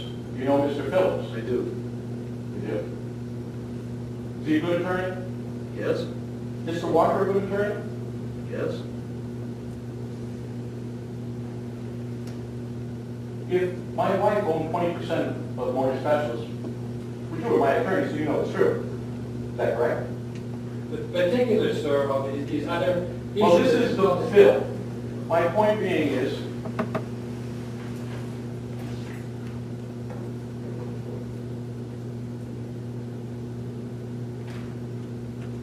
in the relationship with Walker, did you ever talk to him about the missing records? I don't recall that I did. He's a good attorney. Can you explain to me why Mr. Phillips was representing me where he worked at Divine Millimat, and Divine Millimat was the principal attorney and mortgage specialist, meeting my wife and myself? Is that even possible?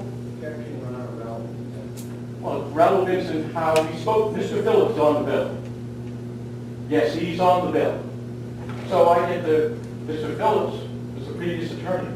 And Divine Millimat was my attorney, so there's no way Mr. Phillips, because of conflict of interest, should have been my attorney. Is that so? Your Honor, it's not relevant to the case before the jury. Sir, in the engagement letter, Mr. Phillips' name is there. There's a clear indication that he is becoming involved in your divorce case as a result of the conversation with Mr. Phillips. And that's the end of Mr. Phillips. You won't see Mr. Phillips' name throughout the film in the next 8 months.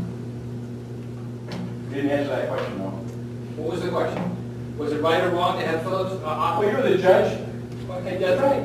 It is wrong, isn't it? No, it's not wrong. Oh, we can have a conflict. He could represent mortgage specialist and sue my wife, who is the owner, part owner of the company. Is that true? No, the issue here is what you were billed for, what work they did for you, okay?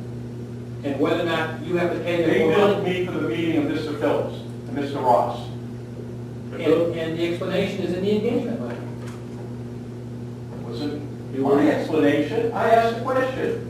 That's You all. were billed for our time in obtaining your file and getting the information from your The counsel. point being is I should have never had who this was with with you. It was a setup, and they know. Your Honor, Disregard that also, it's not part of what we're here. The end of my answer is that I met with Mr. Phillips to get his file and understand the status of the case because I was asked to take it over. I did that work for you, sir, not for Mr. Phillips. Mrs. Wise, Miss Wise, was the attorney on with my wife and Mr. Colson. Is that true?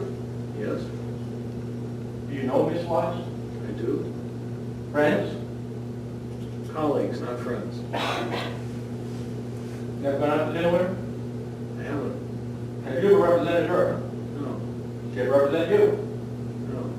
Has Mr. Tober represented both of you? I don't know whether he's represented or not. Yes.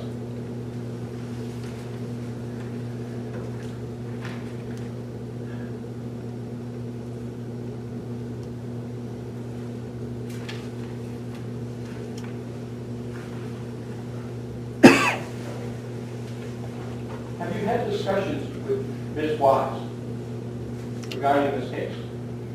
Other than the fact that you sued her and it was thrown out, no. So you had talked about it gets thrown out. How did that happen? What was discussed? Who was the judge on the case? not relevant. He brought it up. Yeah, this is. I'm asking him a question on the question he brought up. Sir, were you billed with anything with respect to the This judge? is why it was on the other side of this. So I was paying during this. It was missing therapist record. This is Mr. Ross saying, I don't know where they are. Is it possible Ms. Wise has them? Ms. Ross? I don't know the answer to that question. You don't know the answer. So it's possible that She the attorney says, did. she has said that she doesn't. I don't know whether she does or not. That's hearsay, isn't it, Your Honor? You've asked me what my knowledge is. Well, I'm just saying, he's only the past president of the New England Bar Association. He would know. Your Honor, The future one does. Ask some direct questions about that. Oh, I did. You had a conversation with Miss Wise, Attorney Wise, who represented my wife. When was that conversation, Mr. Ross? Sometime in the last year. Sometime in the last year. 3 months ago? I don't know. Oh, I'm just asking, was it 12 months ago or 2 months ago? Which I closer? don't know. You don't recall? Okay. But you did speak to Miss Wise regarding the case, right? I discussed with her that she had been sued, and that her And you case said had it been- kicked out. And her case had been dismissed, Right. and she asked me how this one was going. And I Okay. said it's still going. Well, I'll keep that. Why did she get dismissed? objection, Your Honor, relevant. He brought up the dismissal. I'm not. This happened in that's the fine. conversation. He brought it up, but it is not relevant to what these bills are being asked to do. What was regarding the conversation? For instance. I'm going to ask you to move on to another area, sir. That's not part of what we're talking about. Oh, Ronnie Wise, the divorce attorney for my wife. Look, you have to ask, he's a fact witness, ask him questions about which he... I'm asking him the conversation that he had. He's telling me in the last year, 2 months, 12 months, he doesn't remember, but was regarding this case, so it's relevant. He said the case get kicked out might persuade thing. Did you tell him it was the statutes of limitations what I spoke about? Oh, we missed that. Folks, they're gonna be told exactly what the parameters are of the law. They're gonna be told to disregard collateral matters such as statute of limitations. I'm asking this, think again, Ms. Ross. Ms. Ross, you just had the conversation with Attorney Wise. I sued her and you and many others that go up to the statute of limitations. Did you talk about the statute of limitations with her in that conversation? I'm going to ask you not to answer that question. You have to ask that question about these bills, sir.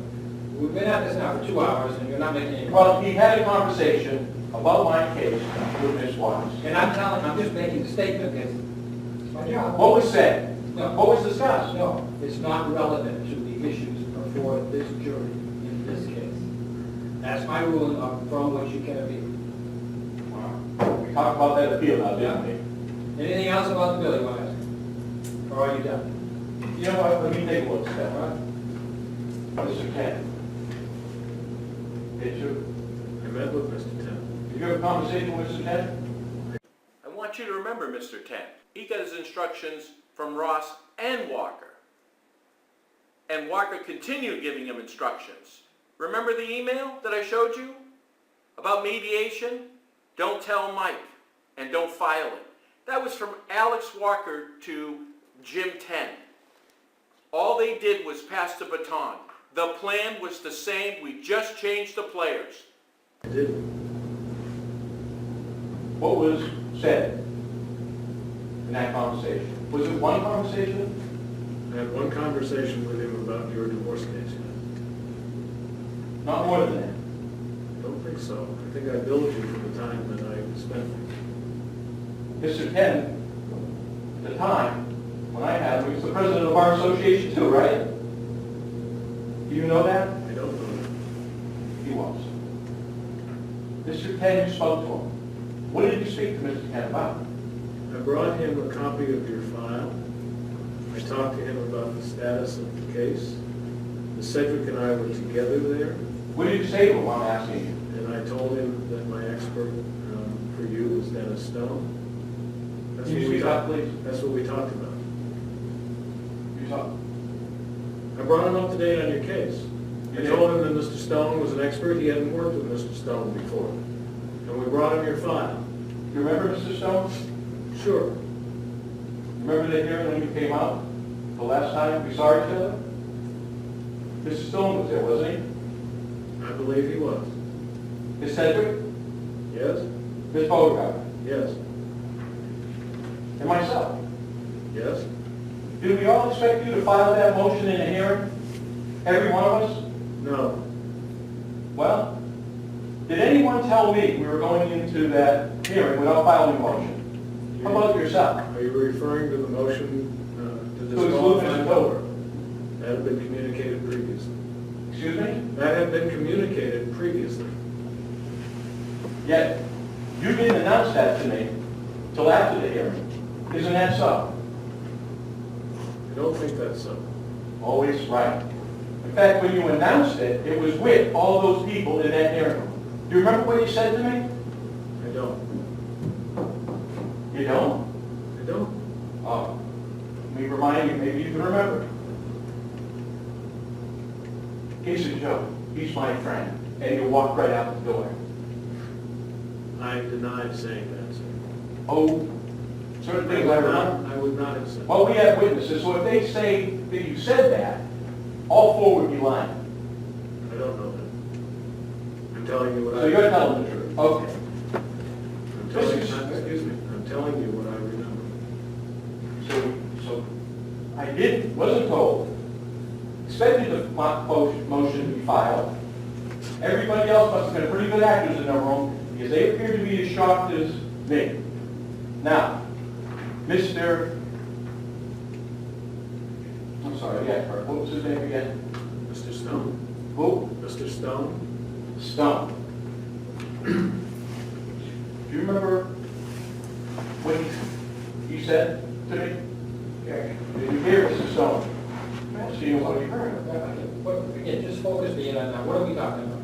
Mr. Stone, the expert witness, I'm back in that little room that you said was ridiculous. It didn't tell me you weren't going to file, and walked right out. I'm asking you, before you left, Mr. Stone said something. Do you remember what he said? I guess it's yes or no, but Mr. Ross, do you remember what he said? I don't. Okay. Let me see it. I remember. Do you remember him saying that the computers were destroyed and that we would never see them?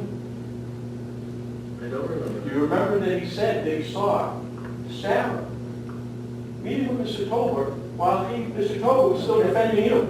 Your Honor, Do let's you remember that? objection, Your Honor, you're saying. Mr. Stone's a witness. He Well, can, bring him in and we'll have him. But if this is- we just have him subpoenaed. I shall.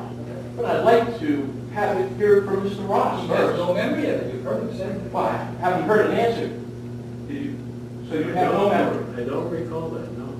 Don't recall. You can hear a lot of don't recalls. Objection, Your Honor. I think they don't know. All right. Yeah. Were you the president of the Bar Association of New Hampshire, Mr. Ross? 1985. 1985. What happened? Did Wiggins and Norrie close down? It did in February 2012. Why would you say it closed? Objection, Your Honor. Mr. President, At the time that this happened, this is well years after you were in. no, it wasn't that many years now. No, it 8, wasn't. 9, 10, 11, 14. In fact, would you say, I'll make it more pertinent, would you say Divine Millimat was in financial distress? I'm not sorry, Wiggins and Norrie was in financial distress?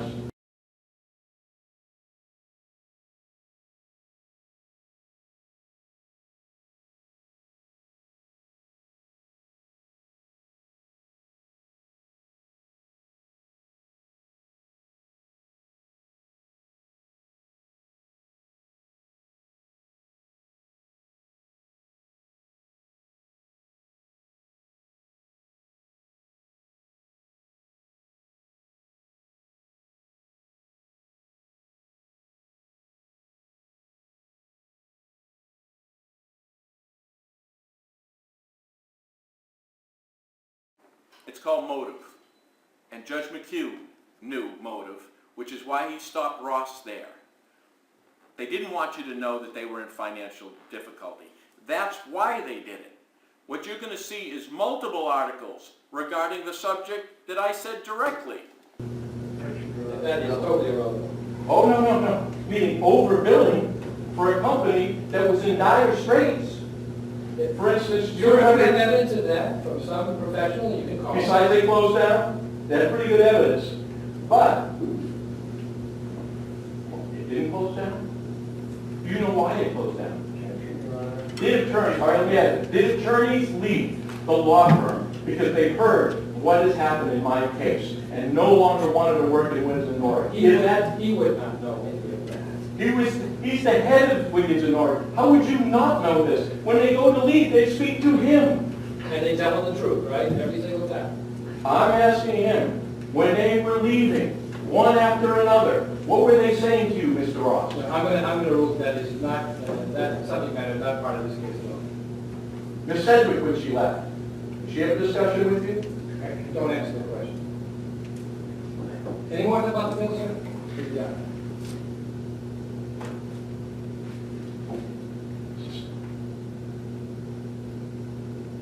Okay. Can you redirect, Mr. Henry? Very briefly, Your Honor, please, the court. Attorney Ross, 4 things. Number one, because I think it got broken up some, you just explain succinctly to the jury what work was done about this question about Attorney Dover. Why was it done and what happened to the work? It was brought to my attention that Mr. Gill wanted Mr. Tober thrown out of the case as his wife's lawyer. And he wanted a motion to disqualify and throw Tober off the case on the basis that Tober had represented me in the past and was my friend. It was my judgment a lawyer and somebody in charge of the ethic and conflict reviews in my firm for years. But that was not a solid basis or a proper basis to file such a motion.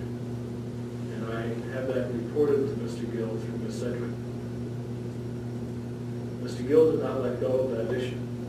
And in order to be cautious about what I was doing, I had Ms. Sedgwick and Ms. Beauregard do independent research on that issue to see if there was case law out there that would support such a motion. They drafted a motion to disqualify based on what they had found.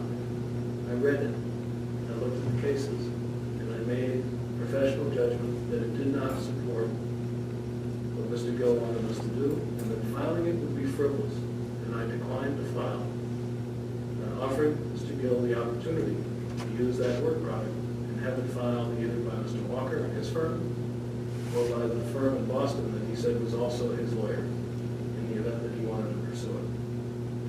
That motion was never filed.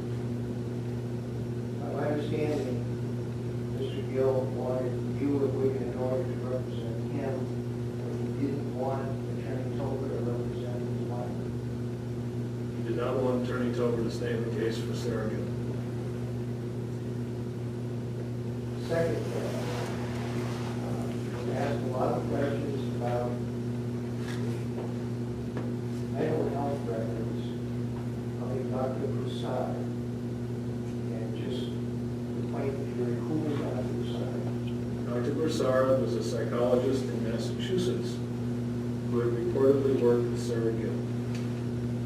And in an overview fashion, what did you do in your firm on behalf of Mr. Gill to try to get those records, and where did it stand at the time you were discharged?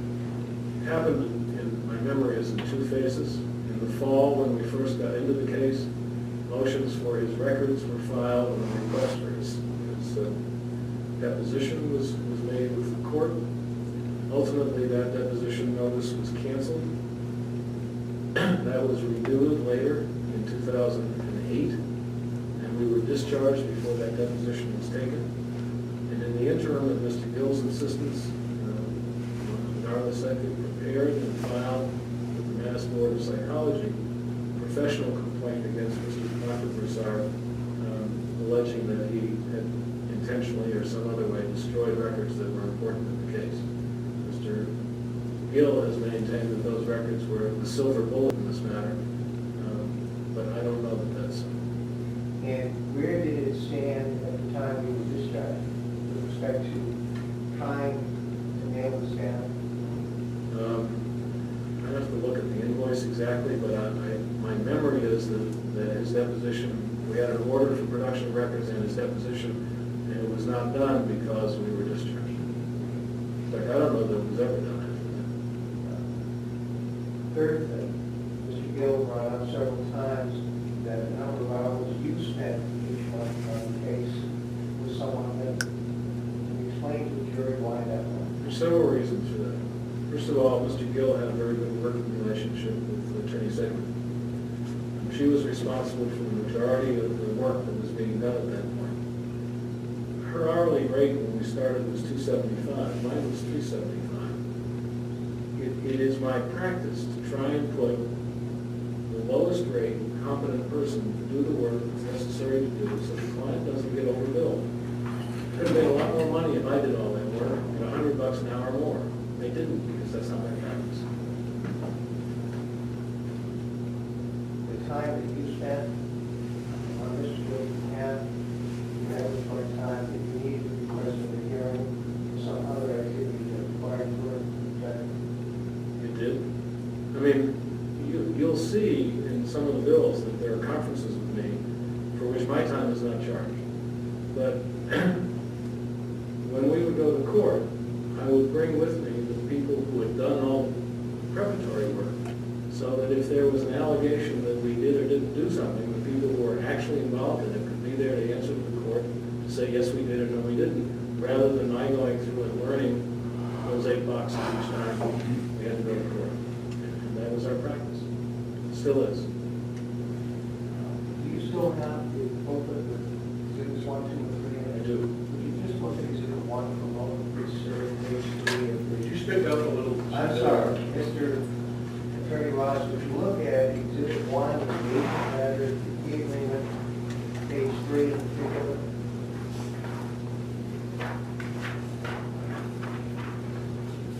Mr. Gill asked you several questions about did it succeed by the time you were discharged in getting those Poseidon records, and the motion and the work that you prepared by Chairman Tolbert. The motion was on October 5. I just want to call your attention to the second paragraph on page 3 of the engagement letter. Attorney Ross, you see that? I do. It says we have made and can make no guarantees with respect to the outcome of this case. Is that what it says? Yes.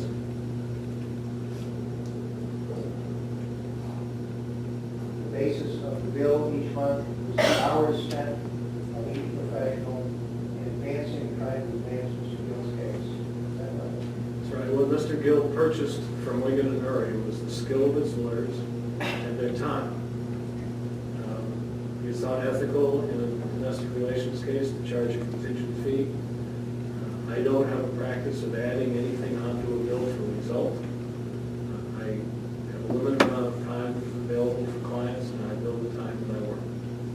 Is there any effort, any action on the part of Wigan and Murray review, billing fictitious hours or any excessive hours in the work of Mr. Gill? No.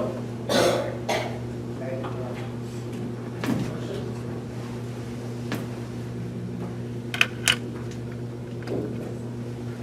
Who's Dr. Akron? Psychologist from Milwaukee, Wisconsin. Beyond the scope of your record. Now, the redirect, you have to limit your questions now to the 3 questions that he asked. It's on the bill. Hey, do you remember how much I paid Mr. Ackerman?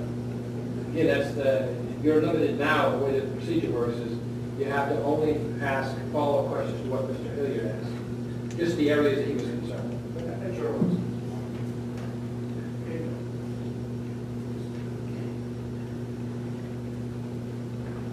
Does it say does it say as far as fee agreement, right? So we sign a contract together, we refer to it, right? Yes. Does it say, We signed the fee agreement, that's correct. what does it say? You want me to read it? I promise to pay you, and what do you promise to do for me? To refer back to that. To represent you when you're divorced. There's only a few hours that you represented me in this whole thing. You hired Wigan and Murray, sir. I'm one of the lawyers at Wigan and Murray who work for You're you. the one that I hired. You were the president of Williams and Murray. You hired my firm, which is very clearly set forth in this fee agreement. Right.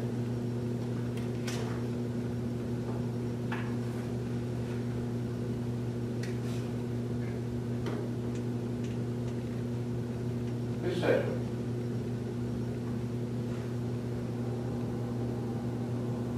The conversation you had when she left, you don't recall?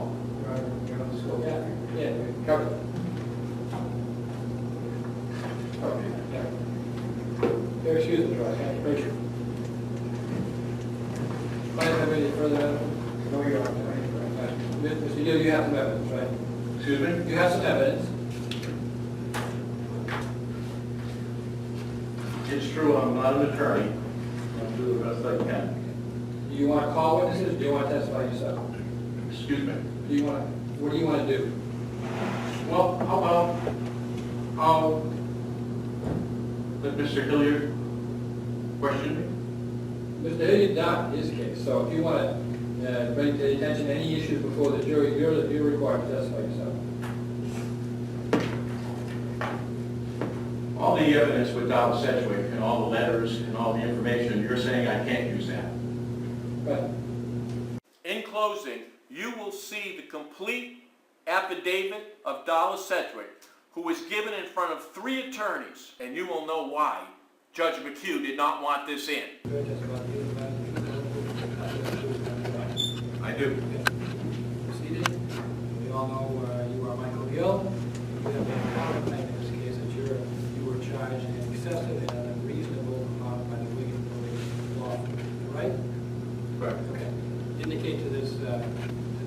jury why you feel that you were improperly charged. Improperly charged?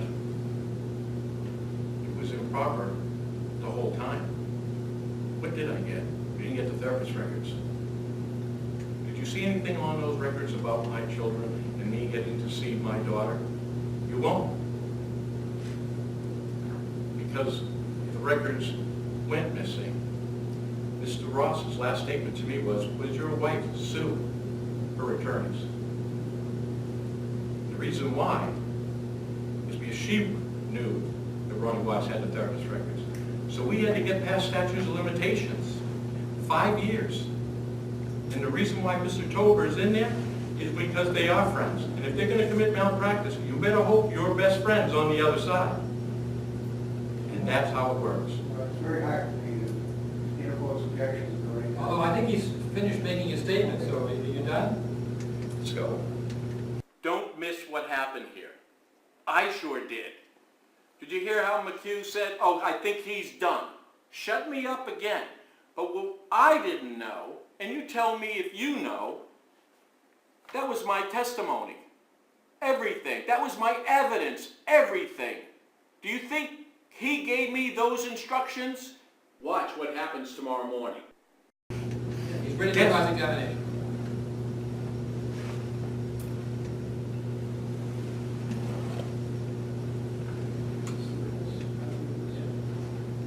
Gail, I'm going to give you a copy of Exhibits 1, 2, and 3 to refer to.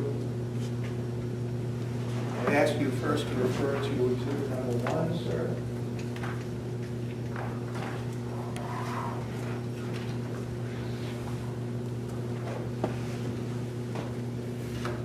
Could you please confirm for the jury that is your signature on page 3 of Exhibit 1?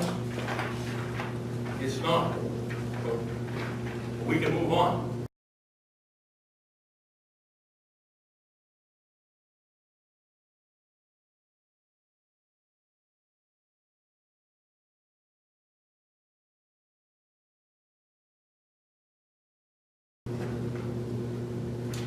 It's not your signature.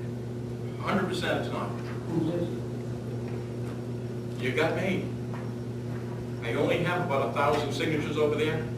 Match this one up with one of them. So someone signed this document and forged your name to it in August of 2007? I've never seen this document.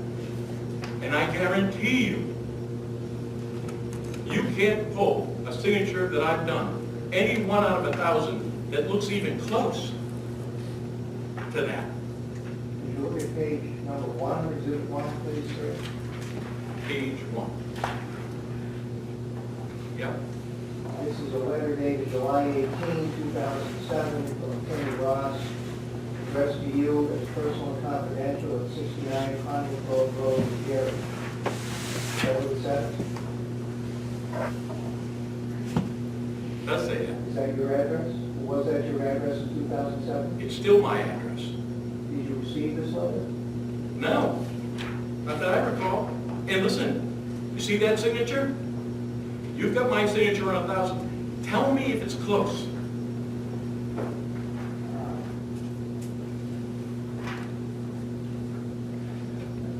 Yeah, We it's had a good. sidebar conference with Mr. Gilligan here as well. Well, the last question was, he had not seen the document before, he said he never received it. Yeah, that's right. I did, yeah. I was going backwards. Would you like a copy of my driver's license, Mr. Hilliard, so you can match up the signature to find out we're not even in the right ballpark? So, Mr. Gill, it is your testimony under oath that you did not receive the July 18, 2007 letter? What I'm saying is, what you just showed me here, I've never signed. And the signature you're showing here, which could be clear to all the jurors, if you'd like to do multiple copies of my signature to see if this is my signature. Did you receive the letter? I have no memory of this letter, and I'm telling you, that is a forgery. In fact, let me take a look.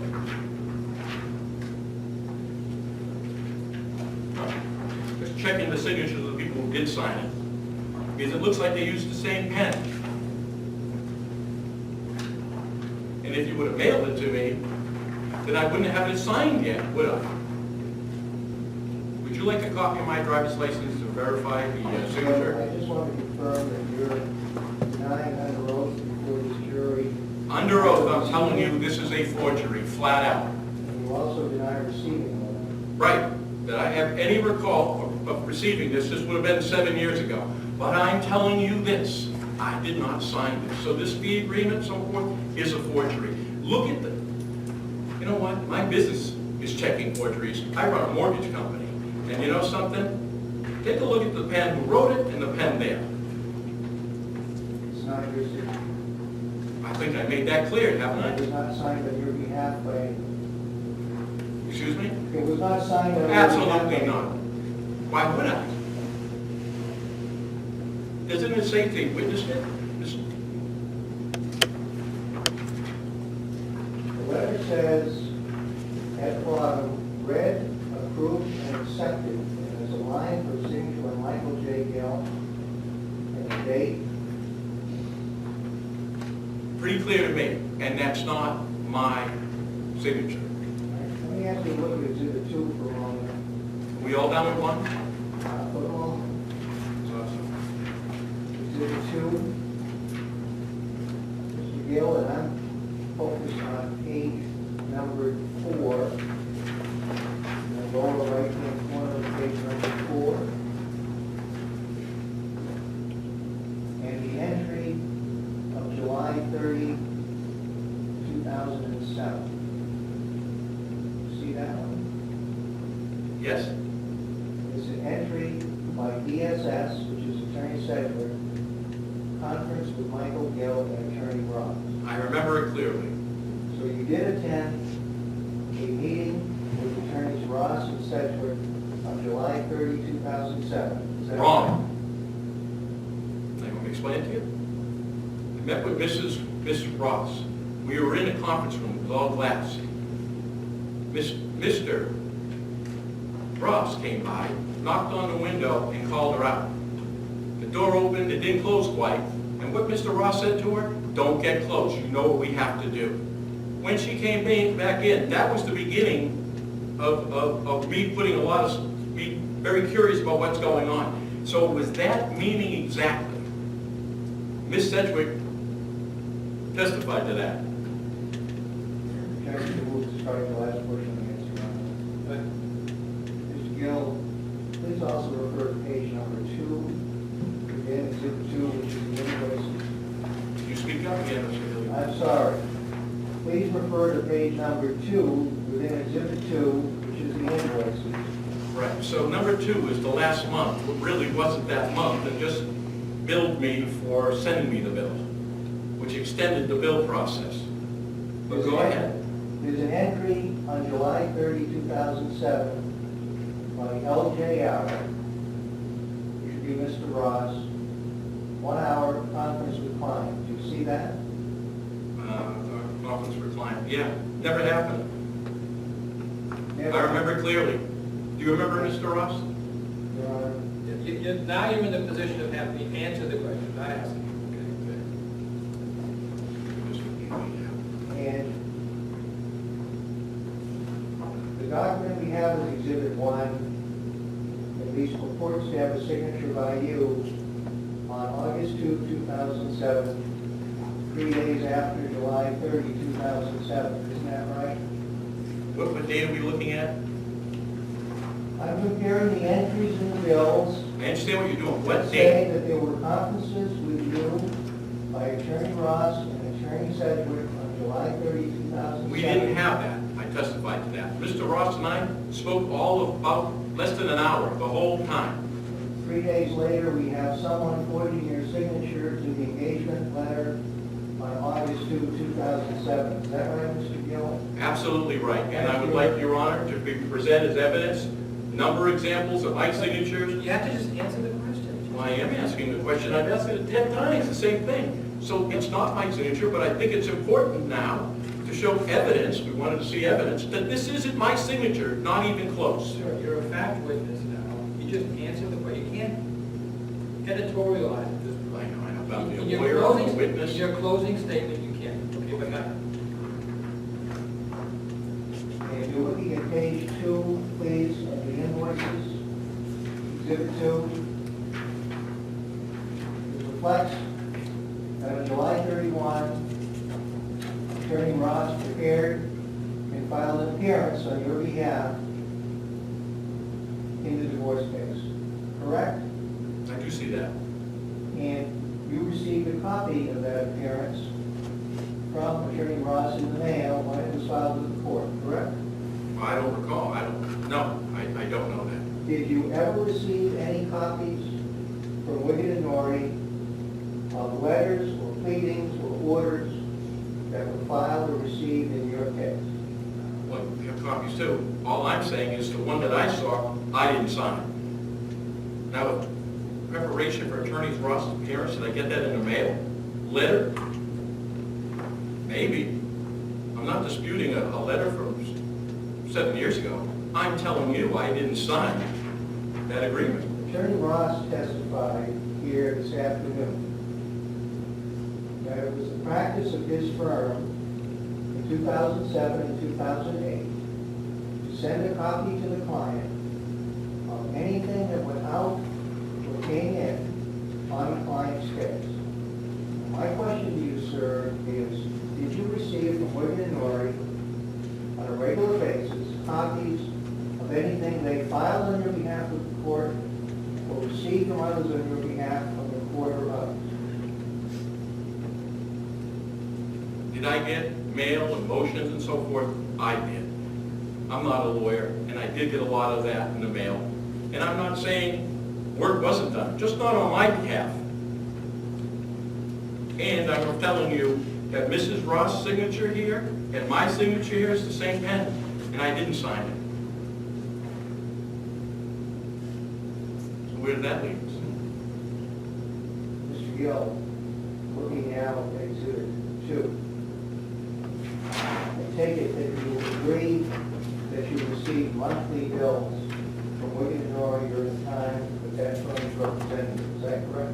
It was, and I stopped sending him with Dallas Sedgwick saying that Mr. Ross said, make it rain, and it was fraud to get through the statutes of limitations, and that's when I stopped paying. the first piece, he got the bills on a monthly basis. And in fact, Mr. Gill, these bills are under tab 2 of Exhibit 2. These bills each month contain an itemization of the date, the activity, and the person who performed it, and the amount of time. Is that right? Yes, Did you review these bills when you received them? no, I take it then, if you didn't review them, you didn't raise any questions or concerns about the activity or the time or the amount of the bill. Is that correct?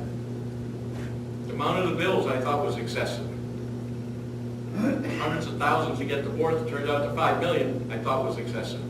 But what got me upset was when I found from Attorney Sedgwick that it was all fraud, and that he was bringing in his friend in to play catch. Move to strike the last part of the Right. answer. He didn't question.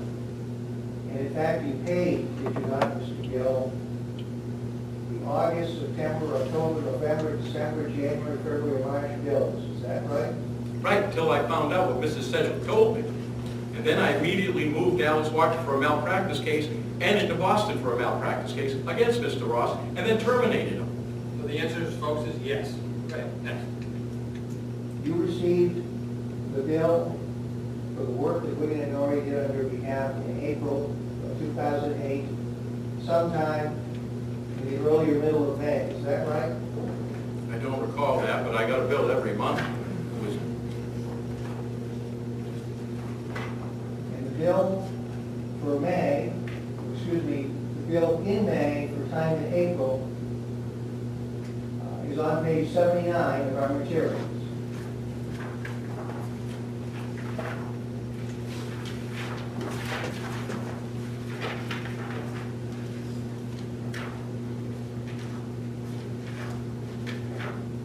your question? You never paid that bill, did you? Well, if you notice, that's the month that I found out. Ms. Sedgwick told me what he was doing. She even also said, and put it under oath, that, or under statement, that it was all fabricated. All the bill was. So the answer, sir, is you didn't pay the bill, right? Right, that's why. Okay. I paid every other bill on time, my whole life. Disregard anything else but the answer to the question. Your testimony in the road that you paid every bill your whole life, except these two? Oh, and Divine Millimaps when I caught them. But outside of that, I pay all my bills on time. What about the law firm of 10 and 10 that you hired after you fired Wigan and Norris? Right, and Divine. You're right, I filed them. And, just like you said, brought them into court. Listen, when we started playing catch with Mr. Ross, they brought in Mr. 10. And what about the McLean law firm that you brought in? I want to talk about the law firms, let's talk about those lawsuits, and then I get to talk about them. You made a statement, you always pay your bills. I do. You didn't pay. I don't pay on fraud and cheating. In fact, I own a mortgage company. It has to be impeccable. So the question should be, why now? Why them? Is at least. How about this? I did get to pay $5 million. There's at least 4 law firms that you didn't pay their bills. Is that? 10 and 10, Divine, maybe Morris Mahoney, all of which we're suing, all of which offered me $40 million to settle, including him. Okay. I'm going to disregard all that. Again, the answer, he can only give you fact evidence, not supposition. It was Hilliard that brought this up, not me. He opened that door. I didn't sign anything with anybody regarding to keep my mouth shut about mediations. I'm telling you, including his own client, they offered me settlement offers, and you can see it in writing.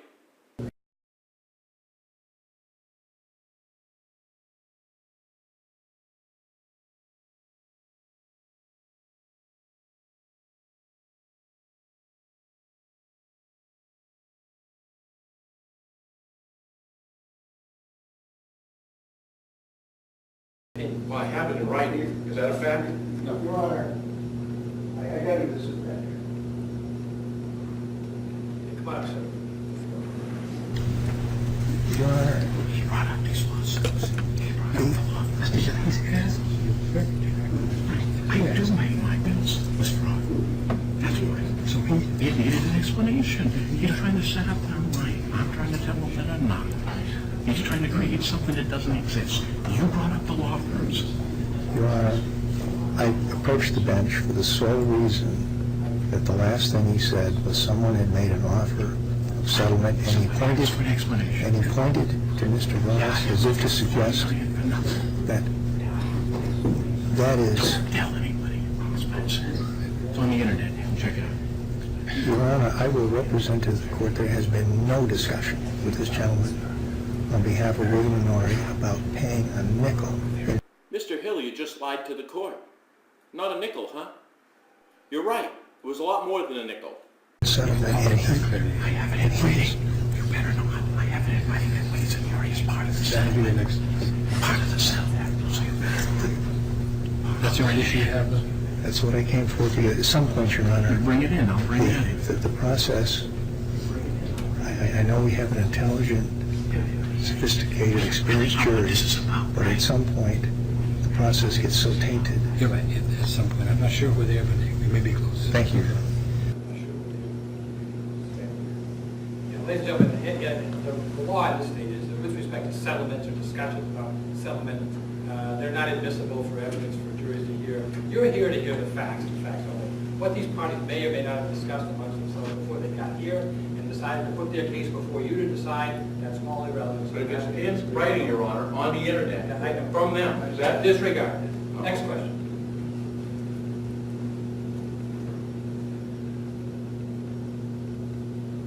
Your Honor, I'm just checking out things we've already covered.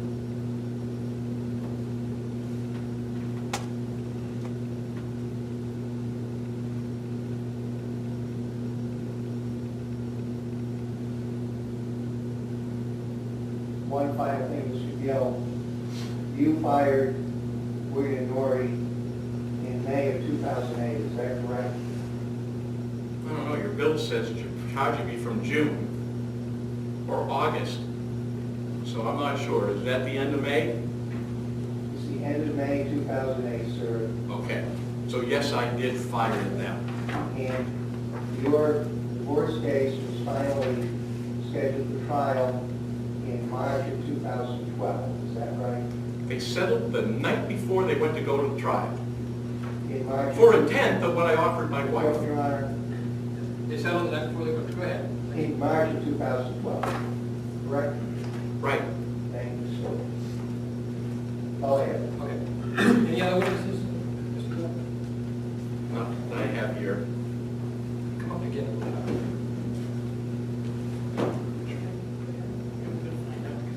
Folks, I'm going to excuse you today. There's some other issues we're going to deal with. No sense having you sit through that. So I'm going to excuse you for the day and ask you tomorrow at 10 o'clock, okay?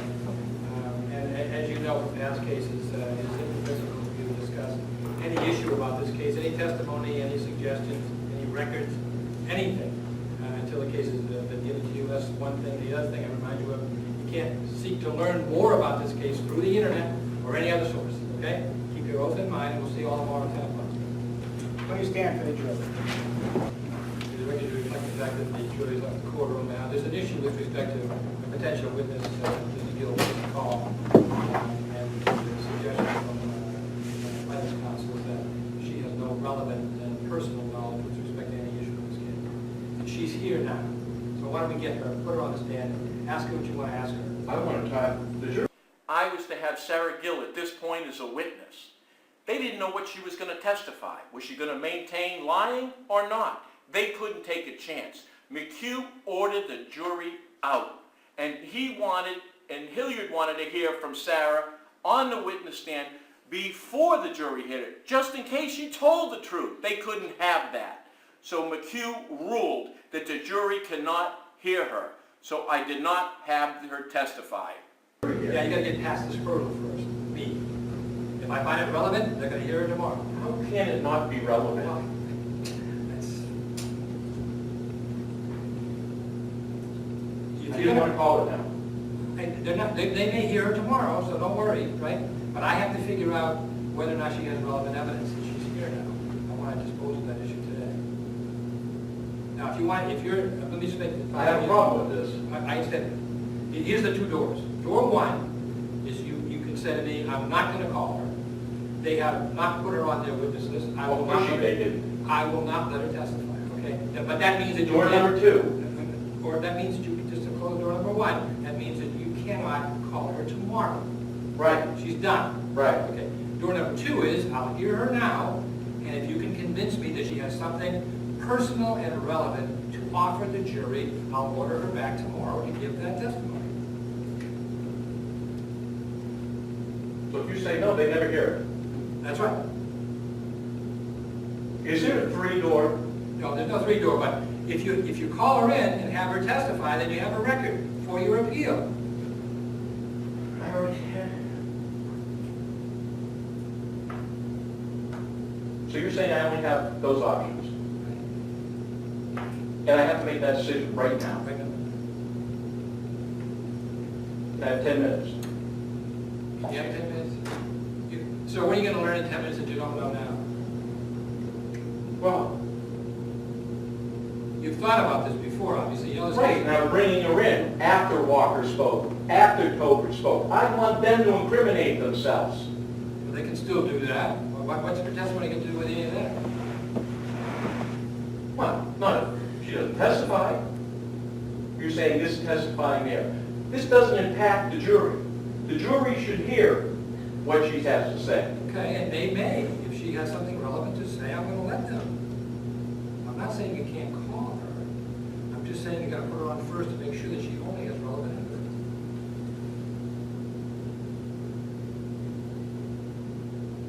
On the grounds, I'm sorry, Ron? Yeah, on the grounds that if you were an attorney, okay, I would ask you if there's any witness that is offered as a witness before a jury, Why the her? judges look at and what we Why call is she different? No, it's not different. Let me just, again, the setup is this. If there's a witness that is suggested by either party that they want to call, the other party has the right to request me to request, what we call an offer of proof. I'm not gonna call him. I'll have him speak to the feds. Instead, I'll have them lie on the witness stand. Okay, so she's not off your, she's not on the witness, that's fine. She's not gonna be called as a witness, that's fine. The next question is, you have the expert for Maine tomorrow. Yes. Okay, what else do you have in terms of I'm learning from today, I have the, Mr. Tober being notified for tomorrow, Okay, now somebody's calling him? right? I'm asking the court, we're gonna be calling Mr. Tober? Yes, but who's gonna Ms. notify? Wise? Who's gonna notify Mr. Tober? My paralegal. Okay. I'm doing that right now. Okay. Mr. You hear that okay? What you just saw is a judge committing fraud. What he did was inform all our witnesses that it had to be a court order, that he would order their presence, not me asking them. I'm going to show you a subpoena, one after another, squashed by these attorneys. And McHugh, right here, right then, set us up for them not to come in, so we would have no witnesses.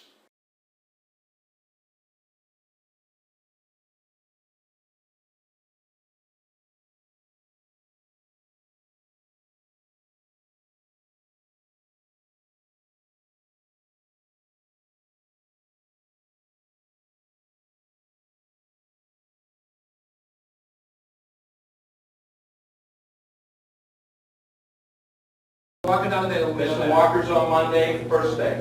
Wednesday, you mean? Wednesday, right. And tomorrow, the building expert will be the first witness. Yeah, that's the gentleman. And then we'll try to fit in Ms. Wise, Mr. Tober, Mr. Schroff, and I'd like to be able to get Jennifer Rasmussen tomorrow. Now, they've all been notified. Okay, I'm leaving that with you, because they're your witnesses. I'm on.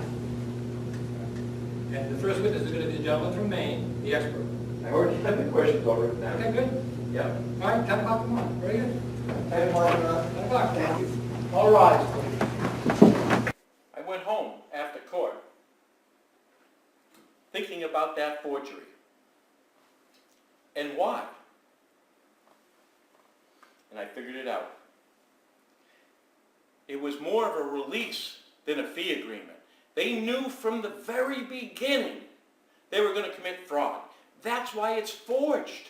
And the forgery itself, a third grader could forge my signature, unfortunately. This wasn't even close. How could they even make such a mistake? You know why? It was the first document you would have had signed. They didn't know my signature. And then there was the insistence of the mailing. Why that? It's because he couldn't say that he saw me witness it. Because if it is a forgery, he would have been lying and he could have been trapped. These guys are pretty difficult to put in a corner. So he says he mails it. Are we to assume, now that we know it's a forgery, somebody went in my mailbox, took out that document, forged it, signed it, and mailed it back to him?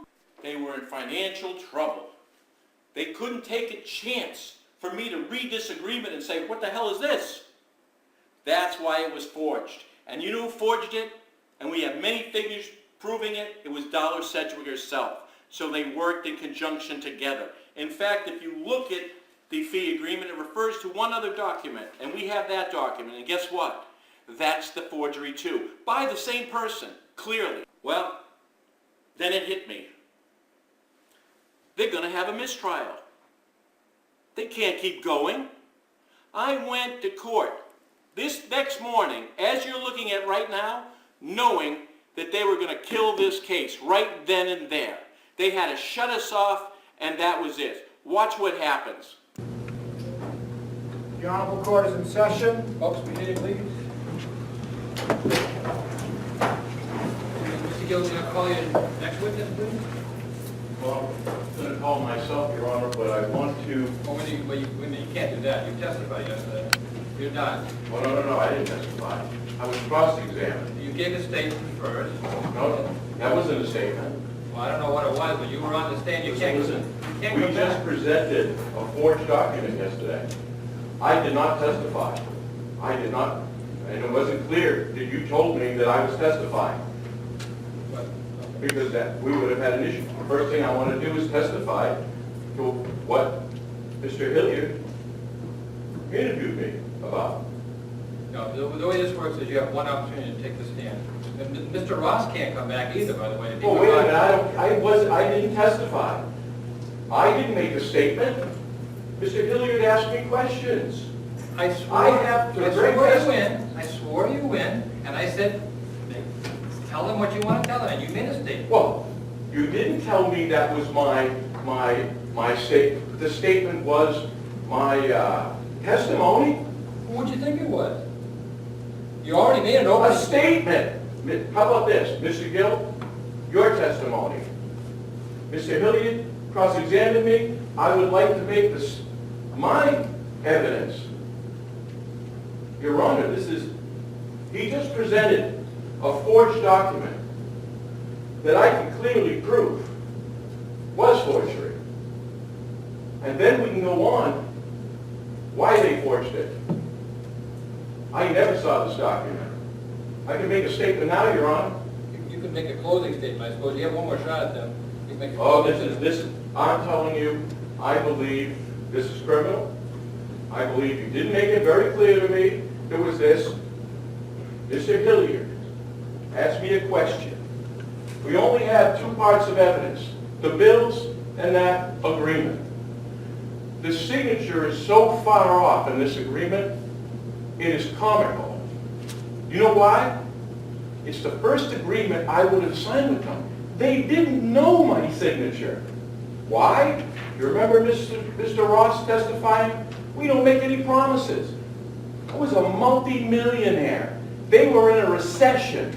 They took that with the intent of making millions and not having me go after them. I never saw that document. Now, you want to know?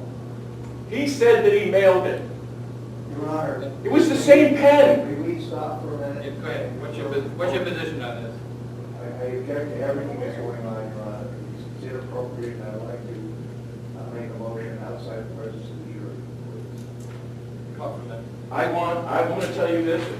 I want a order right now to have that document preserved. And I would like that document in the courtroom tomorrow. We're going to find out that Mr. Ross signed that document. And the reason why that was that they did what? That was done by the same pen. That document was in only one person's control, Wiggins and Norrie. Who signed the document? He did. Want to bet that's his signature? So the first act in this whole divorce was fraud, was forging my name because they knew they were going to rob us. It's that simple. The same pen signed the agreement. And you can see it's not mine. They never saw my signature. This whole, and the piece of evidence was the bill and this. They are trying to get Mr. Ross off on a mistrial right now. I want you to know that's what's going on because we caught them bold. Walk for a minute. And I want a preservation order on that agreement. That is the principal part of their evidence. And it's fraud, and it's forgery, and they know we can prove it. What motion do you want to make? I make a motion, Your Honor, that the court exercises discretion in view of Mr. Gill's continued violation, disobeying, ignoring of your orders and admonitions, that this trial, particularly now, has become so tainted that the court should enter an order. The court has done this before in similar circumstances, relying on the Lily Pitts case in 160 New Hampshire, within your discretion, to dismiss his counterclaims. Dismiss the claim. You presented a forgery in this court, and you know You it. get it. Just like I said they were going to do. Sure. They presented a forged document. I want that original here tomorrow. There is no way I signed it, and they know it signed it. I would like to present as evidence my signature on my passport and credit card. I'd like the jury to be able to match that up against the signature. Why not? They presented that as evidence. You kept me to a very narrow scope. Just numbers, just the numbers. They spent all that time on that agreement. See, we don't make any promises. Well, I promise you I didn't see it. And guess what? They do make promises. We'll get your kids back. Don't worry about it. You think they're going to say, hey, we don't know how many millions you're going to spend? The intent was to do this. I say we have an expert go over that signature, and we're going to find out it's Mr. Ross's signature. So we have a forged document by Mr. Ross. It was impossible for me to sign it. Why he said he mailed it? Because he can't say he saw me sign it, because that would be, if it was proven to be a forgery, that's why he said he had it mailed. It's this is as simple gets. May the record reflect that Mr. Gill is speaking out loud as the jury and sidebar approved. And let's make it clear that you're trying to get a dismissal on this, on that case, which is what I said from the very beginning. I'm going to issue a long order in this case, having in mind what's happened over the past couple of days, but I am going to dismiss this litigation. You receive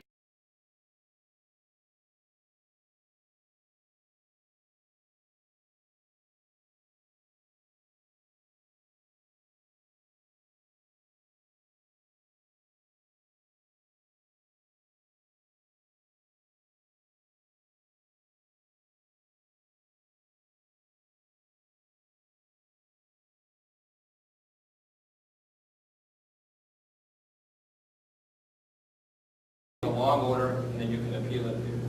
So you did this. Didn't I call it? From one. I hope you guys watch this video. This is a very big fish, and they can't have all eyes closed. That's exactly what I said was going to happen. You witnessed the truth today. Look at that video and tell me. Find out if the judge isn't included too. I'm just going to ask you for a few moments of your time. I want you to read through and look through the statement that Dallas Sedgwick made in front of 3 attorneys and myself, in writing. And you're going to see them one at a time. Please read them. And I want to show you another document. See, they don't want to tell you how many times they were involved in malpractice. In 2010, they were in a case of federal fraud. Now, in closing, I want to have you, just one sentence that Dallas Sedgwick put in a letter. It would be much easier for me to walk away altogether and done with this entire mess. But I want to expose them and what has gone on. I feel obligated to do so. This impacted me too. This fraud affects all of us. Please do not miss the importance of who these people are. Your U.S. attorney calls John Ross his mentor. Judge LaPlante calls him his mentor. Hilliard is the president of the New England Bar Association. These are the big guys. You just saw them. You saw that Judge McHugh, which I said up front was corrupt. You tell me if you see Judge McHugh differently, and he's not corrupt. It would be much easier for me to walk away altogether and be done with the entire mess, but I want to expose what has gone on. I feel obligated to do so. I learned that Steve Tober would be adverse counsel. I knew Tober as he represented Wiggin and Norrie and had even represented me personally on a sensitive matter. I also knew that Tober was very close to Ross, that the two were good friends, and that Tober had previously represented Ross. From the time Tober first appeared in the case, his litigation tactics were extremely aggressive. Tober took a scorched earth approach. Tober's approach would be to excessively build a divorce case, all of which would unnecessarily lead to increased legal fees for Gill and depletion of the marital estate. Eventually, it would become clear to me that the goal of Ross and Tober collectively was to extract considerable legal fees out of a once sizable marital estate. In December 2007, Gill became uneasy with Ross as his attorney. I recall numerous telephone calls and in-person conversations with Gill, where he informed me that he was not comfortable with Ross as his attorney. I told Ross early on that there was a conflict of interest given the aforementioned legal representations and relationships. I then directed an associate, Megan Beauregard, to perform legal research on the ethical issues involving conflicts of interest. Following our research, I concluded that a material conflict of interest existed and that we needed to disclose the same to the client. At the time, I did not know, but would soon learn from my associate conducting the legal research, that Ross, too, had been represented by Tober in cases involving ethical and legal malpractice violations. Given the above, I prepared a motion to disqualify Tober as attorney for Mr. Gill's wife in the divorce. The basis of the motion was the aforementioned conflicts of interest, the overall impropriety, and the potential significant compromise of the client's interests in a hotly contested divorce. I had countless discussions with Ross regarding the issues of the conflicts and argued strenuously that we move forward on the motion. On several occasions, I asked Ross why he would not permit me to simply talk to the client about the conflicts issues, especially since I had come to learn that Ross too had been represented by Tober. I could not understand why Ross was so insistent in his refusal to seek to disqualify Tober. I became so frustrated and distraught over these issues that I began to confide in several people close to me about the ethical dilemma. Specifically, I talked to Megan Beauregard, as well as my then current husband and even a relative, all with the single goal of trying to find out why a senior partner at my firm would block the disclosure of a conflict of interest. Up until this point in time, I had only the highest regard for Ross. I worked extremely hard on his cases and felt fortunate to work with him. Gill was unaware of the conflicts of interest relating to Tober's prior representation of me, Ross, and Wiggin and Norrie. However, from the inception of Tober's involvement, Gill was uneasy with having Tober involved in the divorce because just prior to Tober's appearance, the records of a therapist, Dr. Broussard, went mysteriously missing while Gill's wife was represented by attorneys Rona Wise and Matthew Kozel. As I mentioned, in December of 2007, Gill became uneasy with Ross as his attorney. Gill expressed concern that a plan existed between Ross and Tober to bill the divorce case excessively. Gill was concerned that Ross did not want to have any contact with him. On numerous occasions, I continued to inform Ross that Gill was uneasy with Tober's involvement and was likewise uneasy with Ross's representation of him. I implored Ross to speak with Gill regarding Gill's concerns. However, Ross did not want to deal with the issue of whether a conflict existed by virtue of Tober's involvement, and Ross would not speak with Gill. In Ross's opinion, no conflicts of interest existed by virtue of Tober's involvement. Ross never discussed with me the subject of Tober's prior representation of him. Again, I could not understand why Ross seemed to be fighting not to move to disqualify Tober. During this time period, the global economic crisis had begun, and there were numerous in-firm discussions about rainmaking and billing clients. It became clear to me that I was being set up for something, and that if anything went wrong with the divorce, I would be blamed. Indeed, I knew that eventually the aforementioned conflicts of interest would lead to real problems with the client. I informed Tober of the motion, and it was clear that he was troubled by it. For example, at a court hearing following having advised Tober of the motion, Tober appeared to be trying to intimidate me by standing uncomfortably close to me, scowling and generally looking threatening. I also began to realize that Ross's behavior and litigation style became unusual. For example, Ross informed me that if and when Sarah Gill's deposition would go forward, he would aggressively explore incidents of sexual abuse she suffered in her past. Doing so, however, would not advance the interest of Gill nor be relevant to any issues in the case. It was also out of Ross's character to engage in such lines of inquiry.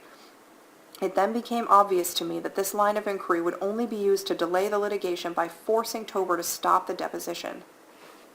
Indeed, Ross was so committed to preventing the deposition of Sarah Gill in order to allow the extremely lucrative, approximately $100,000 per month case to continue, that he told me that Sarah Gill would never sit for a deposition.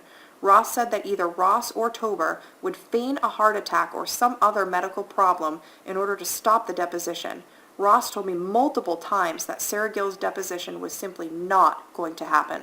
Meanwhile, it seemed as though every effort I made to advance the case was being thwarted. For example, I tried for many months to secure the deposition of the opposing party, Sarah Gill. Yet, when I would discuss this with Ross, he seemed unconcerned that we were unable to secure the deposition. Likewise, as discussed below, Ross was unconcerned and uninterested in the mysterious unavailability of Dr. Broussard's records. While Ross and I had worked closely together for years, there was now obviously sharp tension between us, and he was beginning to communicate less with me. I began to believe that Tober and Ross were in constant communication and were conspiring to frustrate the case from being advanced to closure. During this time frame, Wiggin and Norrie's financial challenges became more acute. For example, there were no bonuses distributed at the end of 2008, and the litigation activity in the firm had declined precipitously. The firm had many meetings regarding its financial challenges and the economic slowdown generally in the legal profession during this economic recession. As the case continued, it became clear to me that anything concerning the case which I would tell Ross would soon be learned by Tober. I concluded that Ross was not representing the best interest of the client, but instead was acting in collaboration with Tober to continue the case and continue the sizable monthly legal fees being paid by Gill. Despite all the fees and my best efforts, depositions had been blocked or thwarted, and other depositions, such as Sarah Gill's, as noted above, surely would not take place under Ross's watch. I no longer trusted Ross. I stayed out of the office as much as possible. Occasionally, Ross would call me and inquire about the case.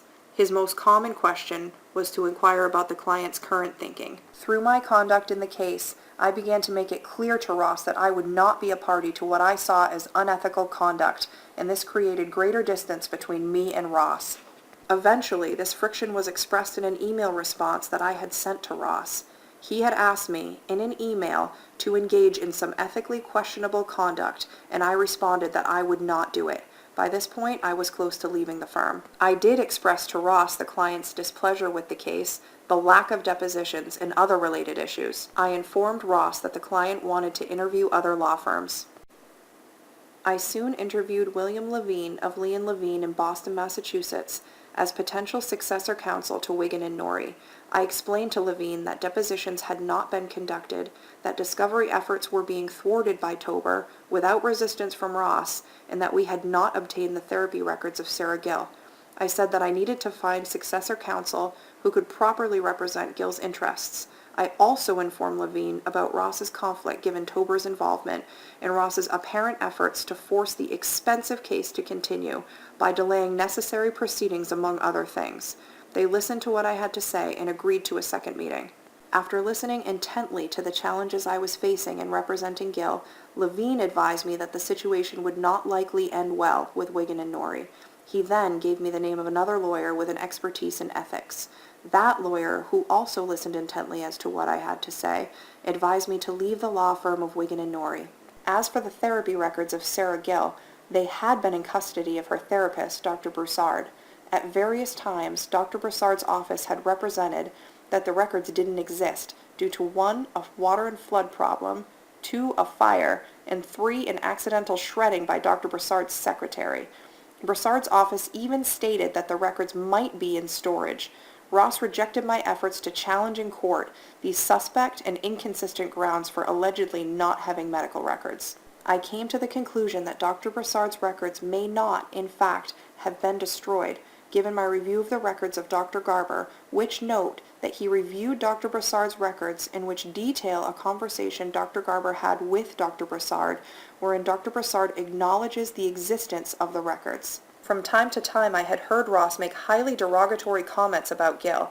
This was unusual, as he typically did not make such comments about his own clients. Later in the case, as I began to understand what was happening between Ross and Tober, I reflected upon the fact that Ross strongly encouraged me to communicate with Tober by telephone rather than in writing, even insisting that I do so even though every phone conversation I had with Tober would subsequently be misrepresented by Tober, leading to follow-up letters, disputes, delay, and more legal fees. For this reason, I had long preferred to communicate with Tober in writing so as to eliminate such unnecessary work and delay.